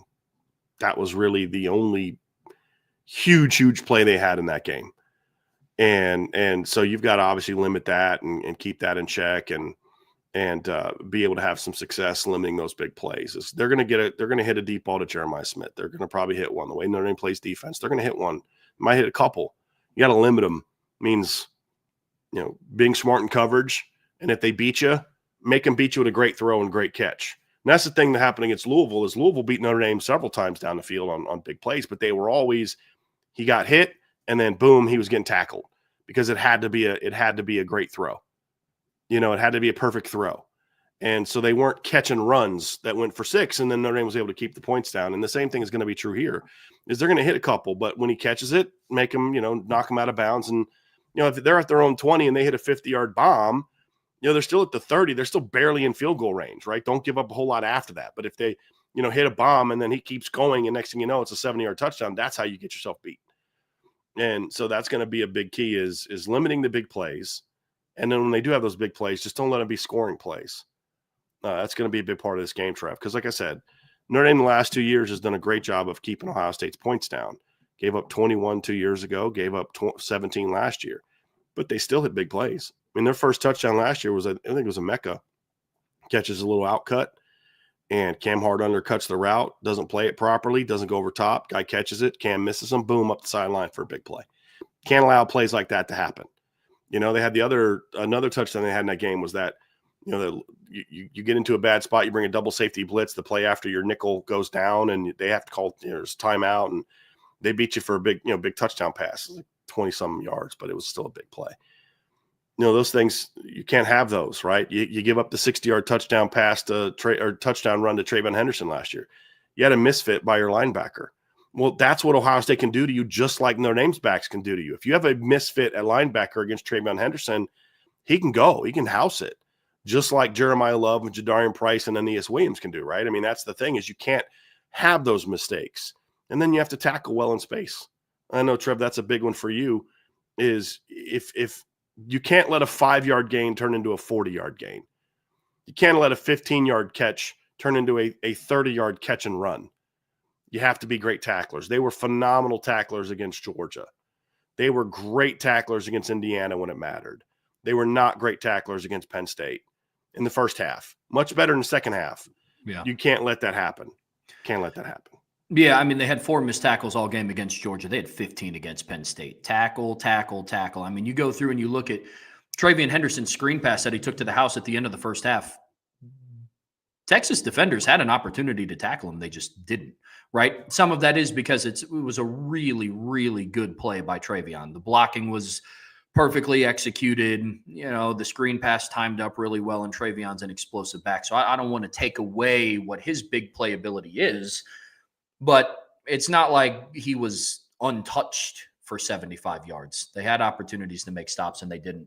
Limiting big plays, I go through and I think of some of the plays that Notre Dame has allowed this postseason, right? You have when Christian Gray was flat-footed against Darian Smith, the fastest person maybe outside of Leonard Moore on that football field, right? Can't play him flat-footed. You had that touchdown to Cash Jones that Georgia had. Just a wheel route out of the backfield. Drake Bowen turned him loose. You think of the wheel route to Isaac Brown, the Louisville game, their first touchdown of the game. Jack Kaiser turned him loose. He was late to do it. Look, I'm not expecting Notre Dame's linebackers to be just sticky man-on coverage on some of these explosive guys. But look, if a running back is going to be turned loose, yeah, I have a lot more confidence that Trayvon or a Quinshon Judkins is going to go up and make a catch uncontested versus if there's somebody there with a hand in his face.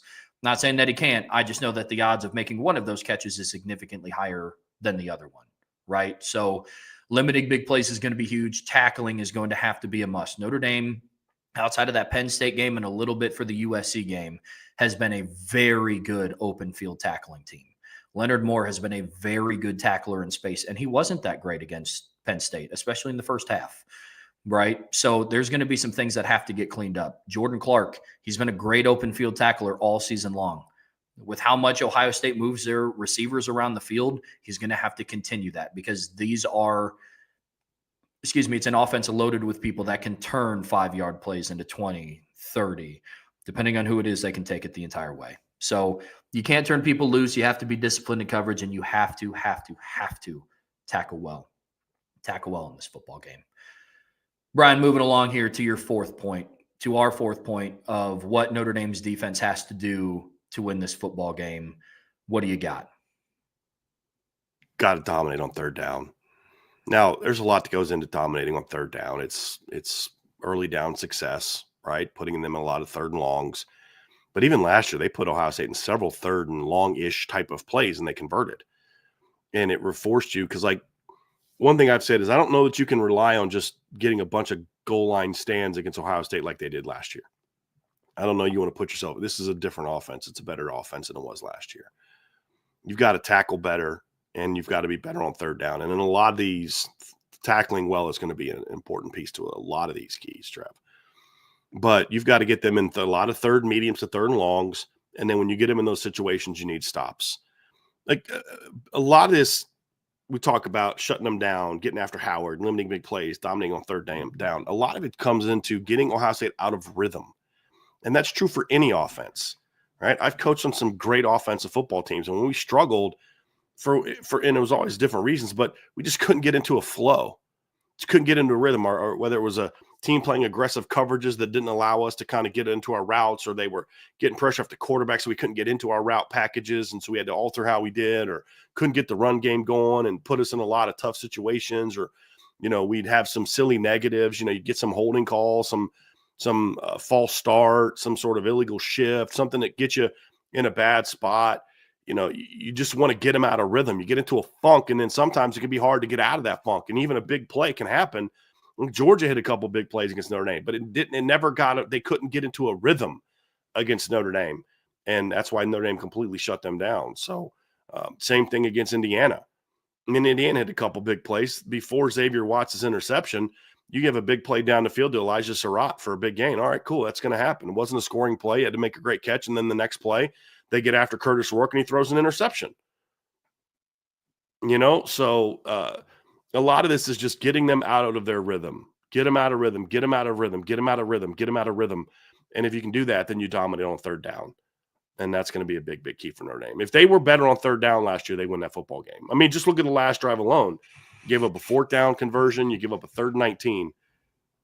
Make stops in those situations. In either one of those situations, if Ramon Henderson plays that ball correctly on that seam route, it's 4th and 19. I like Notre Dame's chances there. Yeah. Yeah. Well, you go through and you break down from a statistical standpoint, Bryan, to add some numbers to back what you're talking about here. If there is one advantage that Notre Dame has on Ohio State, it's their third down numbers, right? Ohio State's the 57th best team in the country at converting third downs. Like, if there's one glaring thing that their offense doesn't do overly well, it's that. It's sustaining drives. Notre Dame's defense has been really, really, really good on third down this season. They're number 5 in the country and getting off the field on third down. And it's going to be huge. Third down key football situation is going to be massive. Why was the Georgia game so lopsided? It's because Georgia went, 2 of 14 on third down? I think something crazy like that. And so they weren't able to sustain drives. 2 of 12. 2 of 12. Thank you. Georgia went 2 of 12. They went 0 of 2 on fourth down. They went, so you go through and you. Well, and Notre Dame wasn't a whole lot better in that game, Trev. They went 4 of 14. Mm-hmm. But what was Notre Dame able to do? They were able to have more big plays. Yep. Right? Kick return, Riley's long run, turnovers, all that other stuff. Right? But it kept Georgia from ever getting into any kind of rhythm. Even when they did a couple big plays, they couldn't get into any kind of rhythm. The final key for us here, Bryan, for Notre Dame to do what they need to on defense on Monday night to bring home their first national championship since 1988. What do you got? What's your final key for this one, Bryan? You've got to hold them to field goals, not touchdowns. And a lot of this ties into it. Look, Ohio State's going to move the ball. You're not going to completely shut down this offense. You're not going to hold them to, 215 yards of offense. I don't see that. Not on this stage. I just don't see them having that type of struggle on offense. They're not going to look like they did against Michigan.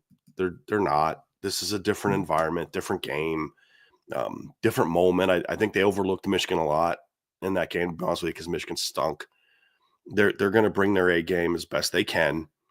They're going to hit some big plays. But you got to be great in the red zone. And, Trev, you talk about, areas where Notre Dame is good and Ohio State's not. Well, there's some areas where both of them are good. And you've got to be even better. And this to me is kind of that area. I mean, when you look at Ohio State's red zone offense, they're the number 3 red zone touchdown offense in college football. When you look at Notre Dame's red zone defense, they're the number 31 red zone defense in the country. But as we've talked about, if you look at what the starting defense's red zone production is, they're top 10. And that's what we've seen. And so you got to be great there. They were not great there against Penn State last week to be honest with you. They had a huge play on 1st and goal at the 1, and that forced it was 2nd and goal at the 1, excuse me. Josh Burnham makes a big play, but then on the next play, you turn Nicholas Singleton wide open. If it's not for Drew Allen throwing a bad ball, it's 7-0 right there. You can't have those type of mental lapses. You've got to be great in the red zone. And when they do get in the red zone, hold them to field goals. Don't give up touchdowns. That's going to be a huge, huge key, because part of beating a team on this level, and this is true for both teams, is don't let them be great at the things they're great at. Well, a big key to Ohio State's success is if they get in the red zone, they're getting a touchdown. That's just kind of what they've done all year. You've got to be better than them in that regard. And that's my final key. Yeah. Well, you brought it up earlier about the SEC championship game. Why was Georgia able to hang around? It's because they forced field goals, not touchdowns, right? I mean, coming back, when you hear that, Texas's offense rattled off 3 straight scores, and it's like, oh man, what is it? 9-0. That's Right. a lot more attainable than 21-0, Right. right? I mean, that's even more attainable than 17-0. Mm-hmm. And so that's what can keep teams in games, is depending on which side of the ball you're on, field goals are either going to be a win or a loss. Now, Mm-hmm. if Notre Dame is forced to kick a field goal, like we learned in the Penn State game, make them execute, right? Notre Dame's special teams unit for field goal kicking in the offseason has been spectacular, but Notre Dame's defense is going to have to do their part in if Ohio State is able to drive the ball down the field. I won't even say when. If we're talking about Ohio State not even being able to move the ball on Notre Dame, this game will not be close. I don't predict it to be that way, right? This is a really good offense going against a really good defense, but Ohio State's going to get theirs. They're going to move the ball down the field. Once they get inside of the 20, forcing field goals is going to be huge. It's going to have to be. So I agree. All right, guys. Well, that's going to do it for the defensive portion of this, but don't go anywhere. We are going to wrap this all up. We're going to tie it in a bow, and we're going to give our game predictions, our score predictions, how we see it playing out, hand out a couple of game balls, and we're going to get everybody out of here. But before we do that, be sure to hit that like button, hit that subscribe button, hit that notification bell, share this podcast with your friends and family, anybody that you know loves Notre Dame and college football as much as you do. And of course, subscribe to the premium message boards at boards.irishbreakdown.com. All right, Bryan, it's that time. And as crazy as it is, this is the final game prediction that we're going to have for the 2024-2025 season. And it's flown by. This has been a crazy year. But this is the last one, at least for now. It's not the last one of 2025, right? We'll be back doing this again in the fall. But for this season, last game prediction. And honestly, I think it just hit me now that I said that. I think that's weird because, we do these for every game. But Well, and you got hired like right before the season. So like this has been a big part of obviously what you've done. Yeah, the next time we'll be doing a game prediction, we'll be talking about the game against the Hurricanes down in Miami. Mm-hmm. It'll be the next time Notre Dame takes the field after Monday night. Yeah, crazy, isn't it? Yeah, no, it is. It is. So if you guys are new here, what we're going to do is I'll start us out by giving my score prediction, and then we're going to break down how the game goes and how we each see the game playing out. And then afterwards, we're going to hand out some game balls and go over a few situational things. But I suppose, without further ado, I guess here's my final score prediction. I have Notre Dame winning this one 28-24. How I see the game playing out, this is, again, you have the 2 best teams in college football going at it on Monday night. And I think it's going to live up to that hype. I really do. I don't think any team is going to have more than a touchdown lead on either one throughout the course of this game. I do think that both teams, and you're going to have to hear me out on this, both teams are going to break their streak in the first quarter scoring, right? I don't think Ohio State's putting up 14 like what their average is. I also don't think Notre Dame is holding them to 0 in the first quarter. I have Ohio State kicking a pair of field goals in the first quarter. I have Notre Dame's offense not starting out fast, as in like going down and scoring on their first drive. I think they start to get into their rhythm second and third. Like once it's a new look offensive line, once Riley gets hit a little bit because he likes to go out and play street ball, once they settle in, I think this offense is going to start clicking. I have it being close at halftime, but the second half is where things really start to go. I think you're going to see a lot of big plays, but it's going to be big plays early enough in the drive where each defense can step up and still force a punt, depending on where you're at field position-wise, right? One thing that we didn't talk about is I think each punter is going to play a role in this game because flipping the field is going to be huge. Notre Dame's offense has proven that they can seize opportunities when they're given a short field. And for Ohio State, the common theme for us here at Irish Breakdown has been This is such a good offense. You need to make them earn everything that they have. If they're going to go and put a drive together, make them go 85, 90 yards. Don't put them in a spot where they have to go 55. Don't put them in a spot where they only have to go 60, right? So for me, that's how I see it playing out. I have Notre Dame winning this one 28-24 at the end of the game, just because to keep the theme of keeping us on our toes and shaving a couple years off of our life, because this team likes to have a little bit of fun. I have Notre Dame scoring a game-winning touchdown. I have them down 24-21 with about 5 minutes left in the fourth quarter. And I have them driving down, and I have them punching it in the end zone. They take the lead 28-24, and the defense shuts the door, because we all know this: when opposing offenses are in passing situations, this defense comes alive. They can pin their ears back, and the secondary goes to work. So I have them closing this one out.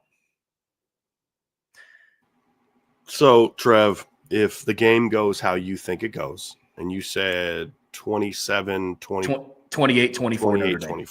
Mm-hmm. If the game goes how you think it's going to go, talk to me about who gets your game ball. So let's start off with the offense. Yep. Offensive game ball for me is going to Jeremiah Love. And here's why. For all the talk about Riley Leonard, I think that outside of the 98-yard touchdown run against Indiana, Riley Leonard's kind of put the offense on his back quite a bit. He did it against Georgia, did it in the second half against Penn State. There's a new look offensive line for Notre Dame. And you tip your cap to the guys that got you to this point. But like I said, this is kind of the projected starting lineup outside of the center position that everybody assumed was going to take the field, right? When you go through the preseason, you start speculating. Jeremiah Love is due. And I am all for hearing out stuff about 24. And heck, Aeneas Williams has been coming alive in the postseason. Maybe it's 20. But in the biggest stage, you kind of think about what Jeremiah Love did in high school. And the best game that he had in his high school career was in the state championship game. And Riley Leonard's been doing a whole lot, and he's going to be asked to do a whole lot in this game. And I have no doubt that he's going to take advantage of those opportunities when they come across his plate. I think number 4 is going to make his night significantly easier. And I have Jeremiah Love getting my game ball. I think he's going to be making impactful plays in the run and pass game. All right, let's talk about who is getting your game balls on the defensive side of the ball.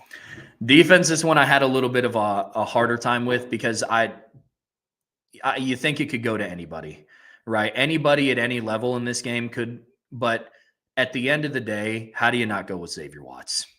You know what I mean? Like that's where I'm at. This is his final game in a Notre Dame uniform. And it's one of those where this is where you build your legacy. This is all the cliches. This is where legends are made. And who's going to rise up in the biggest moment? It's going to be arguably the best player on that football team. You know what I mean?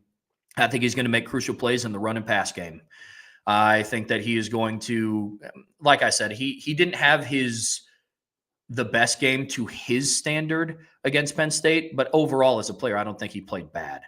But regardless, I think that he's going to take ownership in this and say, hey, look, this is the last time I go out here. We're going up against arguably the best offense in the country right now. In this game on Monday night, it's time to ball. You know, if I'm going to go out, I'm going to go out on top, and I'm going to go out swinging. So that's how I feel. My game ball on defense is going to Xavier Watts. I think afterwards in the postgame, we're going to sit down and say, man, as if we couldn't have been convinced anymore who the best safety in the country was. Zero was all over the field on Monday night. Would be a very fitting end to his Notre Dame career. Mm-hmm. Would be a very fitting end. That's how I feel it. That's how I see it playing out, man. And it's almost like that storybook ending that you want to see. Somebody that had one of the best seasons statistically that a Notre Dame safety has had in a very long time elects to come back to be a part of the bigger picture and to lead this program to the promised land. It was just so hard not to go with him, man. But again, you could have went with the Howard Cross that's battling through injury that could get big pressures. You could have went with the Jack Kaiser he's playing in his 70th game on Monday night. 70th game. You want to talk about somebody that's given everything that he possibly could have had to a program. But for me, it's Xavier Watts. It'd be a storybook ending, Brian. So let's flip the script here, man. How do you see this one playing out? What's your final score prediction? Who do you got winning, and how do you see it playing out? I've been kind of back and forth a little bit all week because I'm torn, Trevor, on how to score it. I have Notre Dame winning, but I've been back and forth on how to score it. I've said all week it's going to be like 20-17, 24-20, 21-17. I've been kind of back and forth on that one. But then I was like, in games like this, it tends to maybe not quite turn out how you think it's going to turn out, in that regard. And maybe there's a little bit more offense than normal. But so I've kind of settled in. I actually have Notre Dame winning 30-24. And I do think it's going to be a close competitive football game. I do think that we're going to see Notre Dame. Jeez Louise. I do think we're going to see Notre Dame be better on offense in this game. I think we're going to see Notre Dame be able to establish a ground game at some point in time. I think that we're going to see Riley Leonard have a big game, which I'll bring up here in a second. I do think Notre Dame's going to have to I think there's a chance they have to come back at some point in time in this game, but I really like this matchup. I think the offensive line plays at a high level. I think Notre Dame gets off to a fast start, and they've got Ohio State kind of on their heels. I do believe that. And I think a big part of it is they're going to hit their plays in the pass game, but I do think Notre Dame wins the battle line of scrimmage. They didn't against Penn State in the first half. They did in the second half, and they dominated. And I just kind of see that's where I'm at, really, where it's at, Trev, is I see them continuing what they did in the second half of that game. Ohio State whooped Indiana pretty good. Notre Dame whooped Indiana pretty good. They both battled against Penn State in really competitive games. At no point in time did I see the Ohio State offense do to Indiana what Notre Dame did to Indiana the first 3 quarters of that game. At no point in time did I see Ohio State's offense do to Penn State's defense what Notre Dame did for the second half of that game. And I just think we see that offense kind of play more for a 4-quarter game. We've been waiting on it all year, right? And that's kind of where I've come from, and this is where it is. So I think they do what they need to do. The defense will bend at times, but they'll also make some big plays. I have a couple turnovers, and part of the reason, so you think Notre Dame's offense is just going to go up and down the field on Ohio State and score 30 points? No. I was asked this on a show I did the other day.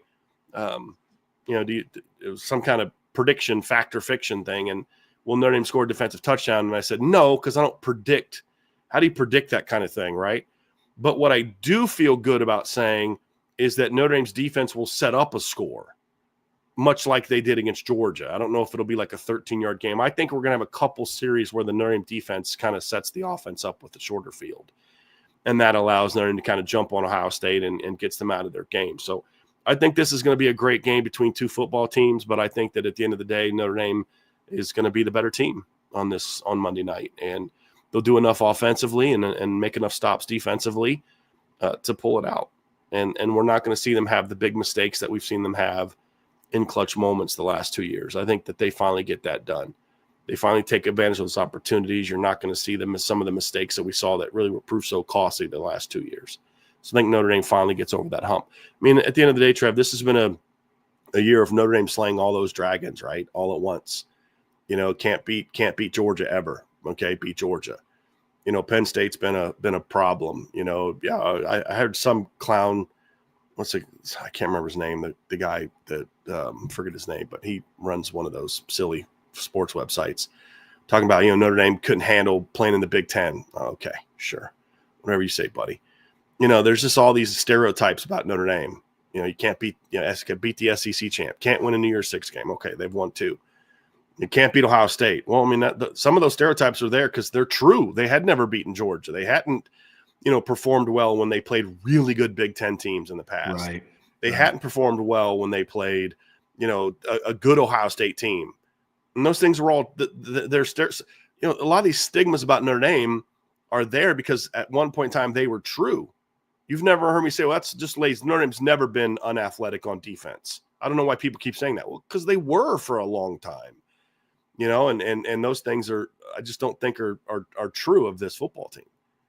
And that's kind of been my big thing. So I think that final dragon gets slayed this season. I just think they crush them all in one season. That's my prediction. And I think this is going to be a heck of a football game. These are 2 really good football teams, Trevor. Oh. And I think most Notre Dame fans respect that. I don't think most Ohio State fans think that Notre Dame's any good. That's what I've learned. But I think these are 2 outstanding football teams. I think before I ask you game balls here, Bryan, I couldn't agree more, man. Look, I think people walk away after watching this national championship and say, this is what a national championship was supposed to look like. And honestly, like a lot of people had that takeaway from the semifinal games. You know, is a 21-14 ball game. Ohio State runs back an 83-yard fumble, scoop and score for a touchdown to ice the game. Notre Dame wins 27-24 on a last-second interception. Offense executes the way that it needs to. They kick a game-winning field goal. You know, if you wanted a preview of what the four best, because I think it nullified the teams that didn't make the playoffs. It nullified the, well, if we were in that game, we would have, no. You know what I mean? And you heard a little bit of that going on in the first and second round. But the semifinals were what you would want it to be in a college football playoff semifinal. And I think the national championship game, the biggest takeaway for everybody, win or lose on either side, is going to be, this is what you want a national championship game to look like in college football. It is. And so I'm excited to dive into it, man. But Bryan, go ahead. I was going to say, if the game plays out the way that you think that it will play out, who gets your game ball on offense? Riley Leonard. I mean, look, you're going to need all your play. I mean, Jeremiah Love's going to have a game. I think at the end of the day, it's going to be Riley. It'll be one of those two. To me, it'll be Jeremiah Love or Riley Leonard. I think it's going to be Riley Leonard. I think he's going to make some plays with his legs. He's going to have his rush yards. He's going to make some plays with his arm. I just think it's going to be Riley Leonard. I just think he's going to have to. I think if Notre Dame wins and scores 30 points, he's going to have a big game. Sure. You know, and I could see it being hopefully a debate at the end of the game. Who should get it, Jeremiah or Riley? And I think if Notre Dame wins, that will be a debate. But I think between those two, I could see that. And I hope it's neither. I mean, at the end of the day, if it's neither one of them, then Notre Dame rolls. You know what I mean? If it's like Mitchell Evans or Jaden Greathouse or somebody in the chest of Jordan Faison or, you know, Chris Mitchell or somebody like that, I mean, you know, then Notre Dame might roll. But I don't predict a blowout in this game. I'm not going to sit there and act like that and all that kind of stuff. But that's kind of where I'm at with it, Travis. I think it's going to be Riley Leonard. And I think he needs to, like I said, he was my 5 key. Quarterback's got to play well. And if they're going to win and I have him winning, then he's going to have to play really well. How about on defense, Bryan? Who gets your game ball on defense? You know, I'm back and forth on that one, Trev. Part of me wants to go Xavier Watts just because I absolutely love the kid. And I think it'd be very fitting. You know, he has a big game against Georgia and Malachi Starks, who some people thought was better than him. And then he goes out and has a big game against Caleb Downs, who some people think is better than him. And, you know, those are some things that I want to see be fun. You know, you think about Howard Cross or Gabriel Rubio or Josh Burnham or Junior Tuilamaka, Drake Bowen, Jack Kaiser, Jalen. I mean, there's all types of different candidates, but at the end of the day, I think it's going to come down to Christian Gray. I just think this is going to be one of those things where, you know, a kid has had one of those tough years at times from a perception standpoint. But if you actually go look at his performance, he's actually been pretty good this season. It's just when he gets beat, it's been very noticeable. And then, of course, the USC game, he just had a really, really rough day. But if you look at his overall numbers, he's actually been pretty decent this year. I saw a CFB film room had a thing where they had him down as having a sub 50% completion percentage allowed. PFF has him over 50% because they do a lot more giving completions on no cover zones, where college football film room doesn't. If I'm playing cover 3 and they bang a hitch in front of me, I'm not giving up a completion. That's a no cover zone. And so he had him at like the CFB film room had him at like 46%, you know, but the reality is he's going to have a big day. And it's not just against, you know, it's not just going against Jeremiah Smith. He's going to go against him at times. He's going to go against Cardinal Tate at times. He's going to have to go against Emeka at times, but he's going to have to make some big plays in this game like he did last week. And so, part of me wanted to go with Leonard Moore. I could see it being Leonard Moore as well, but I think the corners are going to have to play at a high level in this game, and I think picking one of those two guys makes a lot of sense. Now, my hope is that it's a Howard Cross or a Junior Tuilamaka, a Bryce Young, a Josh Burnham, a Drake Bowen, a Xavier Watts, because that means there's a lot of turnovers being forced. But I just think that one of those corners is going to have to have a big game. I love it.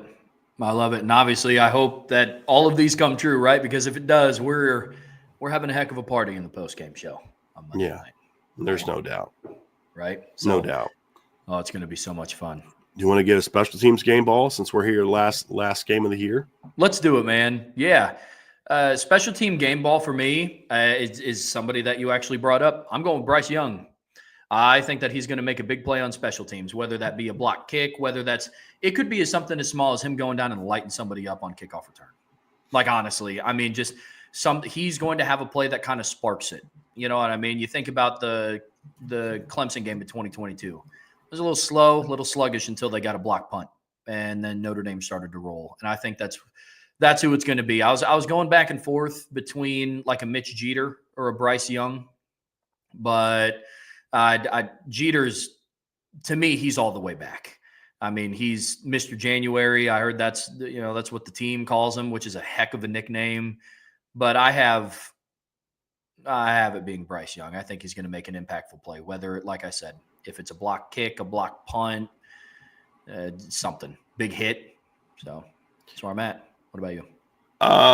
Yeah, I could dig that. I think Mitch Jeter is a candidate, obviously, with some big kicks. I have Notre Dame winning 30-24, so that means I have him as having made three field goals.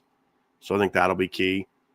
You know, I mean, I'd be curious when one statistic I did not look up, Trev, and did not do any research on is Ohio State's pump block situation, because I don't often think about that as something to like do a breakdown on, but I'd be very curious to see what some of those numbers are. I would think that with how good they normally are on special teams, they haven't had a punt blocked this year, but actually they've had 2 punts blocked this year. Interesting.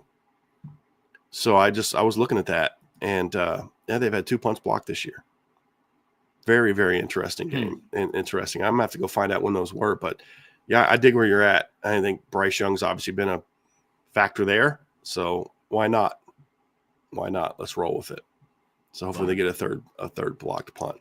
And Marty Biaggi has that final finish to his tenure. I mean, look at different times during their tenures, I've been very critical of Joe Rudolph and Al Washington and Marty Biaggi at different times. And I felt it's been warranted. But if they're going to win this game, those 3 guys are going to have to shine. And I'm hoping that we're sitting here in the post-game show talking about what a great job that their units did in this game. Love it.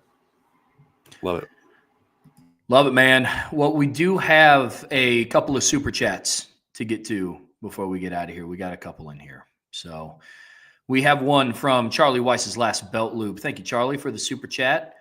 Ooh, okay. Price house call, 80 yards, my bold prediction. I would love that. I mean, I was looking at this, Trev. They've been pretty bottled up, the 2 running backs the last couple games. I mean, since Jeremiah's 98-yard run, they haven't really had a lot of big runs. Jadarian had a 20-yarder against Indiana. He had the 20-yarder against Georgia that got called back. And it was a legitimate penalty, but it wasn't a penalty he didn't go over 20 because of the penalty. He would have gone for over 20 anyway. And then obviously Penn State kept them from having any big gains in that game. I think he actually had the longest run in that game. I could be wrong on that, but I thought he had a gain of like 13, which I believe was their longest run of the game, unless I'm completely like drawing a blank on a longer run that Jeremiah Love had. You're talking in the Penn State game? The Penn State game. Oh, actually, Jaden Thomas and Aeneas both had them. But yeah, like Jeremiah's longest run was 9. Jadarian had the 12-yarder. I forgot about Aeneas and Jaden Thomas. But yeah, see, of the 2 backs, the 2 main backs, he had the longest run. He had a 12-yard run. They've bottled them up pretty good. I could see one of those 2 going off on a big one. I love that prediction. Very, very nice. I'm with you, Charlie. Love it. Super chat from Patrick James. Thank you, Patrick. A fitting end to the season would be Ohio State scoring a garbage time. No, you're right. A garbage time touchdown to cut it to 2 possessions. Yeah. I mean, that's fun, and I love it. But could this game be a blowout? Of course it could be a blowout in either direction. I mean, these are 2 really good football teams. You know what I mean? But Trev, when I look at it, man, I still feel like these are 2 really good football teams. And when 2 really good football teams square off, yeah, anything can happen. You know, I mean, we've seen it before. We've seen Super Bowls. Like, didn't anybody think the Broncos were going to get absolutely destroyed by the Seahawks when they squared off in 2013? I don't think so. I mean, did you really see that that vaunted Broncos offense being held to 8 points in a Super Bowl. I didn't, so I mean, anything can happen in this kind of game. But if I'm looking at the matchup, I don't anticipate it being a game that Notre Dame is going to dominate Ohio State, but it would be sure nice. It would certainly be nice. And that's what's funny. It's like, listen, I'm giving Ohio State respect and saying this is a really good football team. These are two excellent football teams, and I don't see either football team blowing them out. But I promise you that if you go listen to a bunch of Ohio State podcasts, I promise you that the predictions won't be nearly as close. I mean, look, I expect them to pick Ohio State. I think maybe some pick Notre Dame. I doubt it. There'll probably be some Notre Dame media people that pick Ohio State. I got a couple off the top of my head that I think are going to probably pick Ohio State. But I do think this is a very close, evenly matched game. So unless some things just break a certain way, I don't see this being a game that anybody just blows the other one out. But I'm not going to lie to you, Trev. I would thoroughly enjoy that because I'm old. I'm sick. I don't think my heart could take a 60-minute, back and forth nail biter, comes down to the wire type of game. I would love it if Notre Dame could just do me a solid here and win this game convincingly. I'd really appreciate that, guys, very, very much. If you could make that happen for me, win one for the Driscoll, you know what I mean? And win one for me. Greatly appreciate that. So that way I don't have to worry about having a heart attack here in my room on Monday night while I'm trying to recover from this old illness I'm dealing with, Trev. So, yeah. I would love nothing more than to sit in the post game and we talk about how we're frustrated because they let up yet another garbage fourth quarter touchdown. I would love nothing more, but unfortunately, we do have one more that actually it came in super late. It's from Irish for Life 99. Okay. Thank you for the super chat. I'm sending Brian chicken soup at halftime with a note from Joe Montana with love. Yeah, I'm very bummed, Trev, because I'm not going to be going to the game this weekend. Obviously, I had an approved credential, but with how sick I am, I didn't think it'd be smart to be around the team or other media people and subject them to this. And so I'm going to be watching from home. Angela's actually on her way down there, and she'll be there tomorrow. She'll be getting there tomorrow, but she left last night. So she'll be down there, and Vince and Sean Stiers will be down there covering the game. So IB will be well represented. But at first I thought about just going as a fan and letting my guys cover the game. And then I was kind of, as back and forth on whether or not I was going to go because, we got to do a post-game show, and Sean and Vince wanted to go and all that kind of stuff.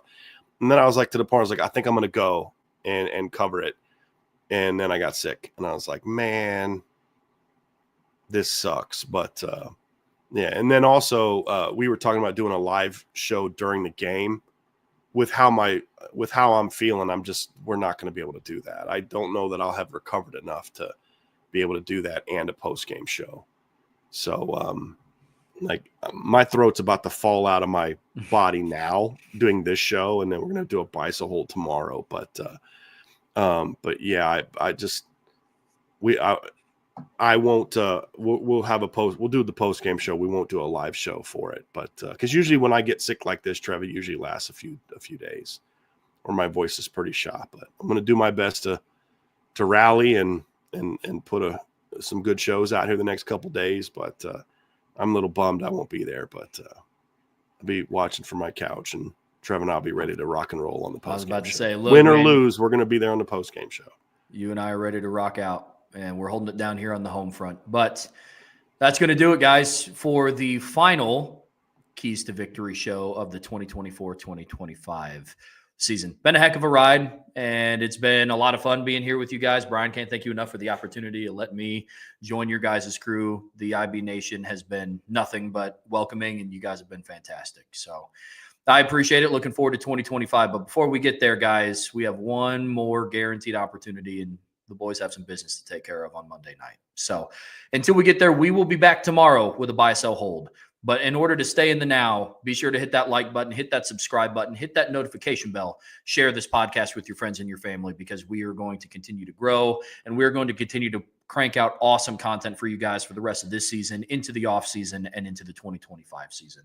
The best way that you can support what we do here, go over to boards.irishbreakdown.com. That's where our premium message board is. Great conversation happens there daily. It's a great community over there. people talk about college football. People talk about just day-to-day life things. Like I said, I put out a post this morning about just what makes you a Notre Dame fan. And it was awesome getting to hear everybody's stories. But in order to hear that, it's on the premium message boards at boards.irishbreakdown.com. So until tomorrow, that's Bryan. I'm Trevor, and we will see you back here very soon on the Irish Breakdown podcast.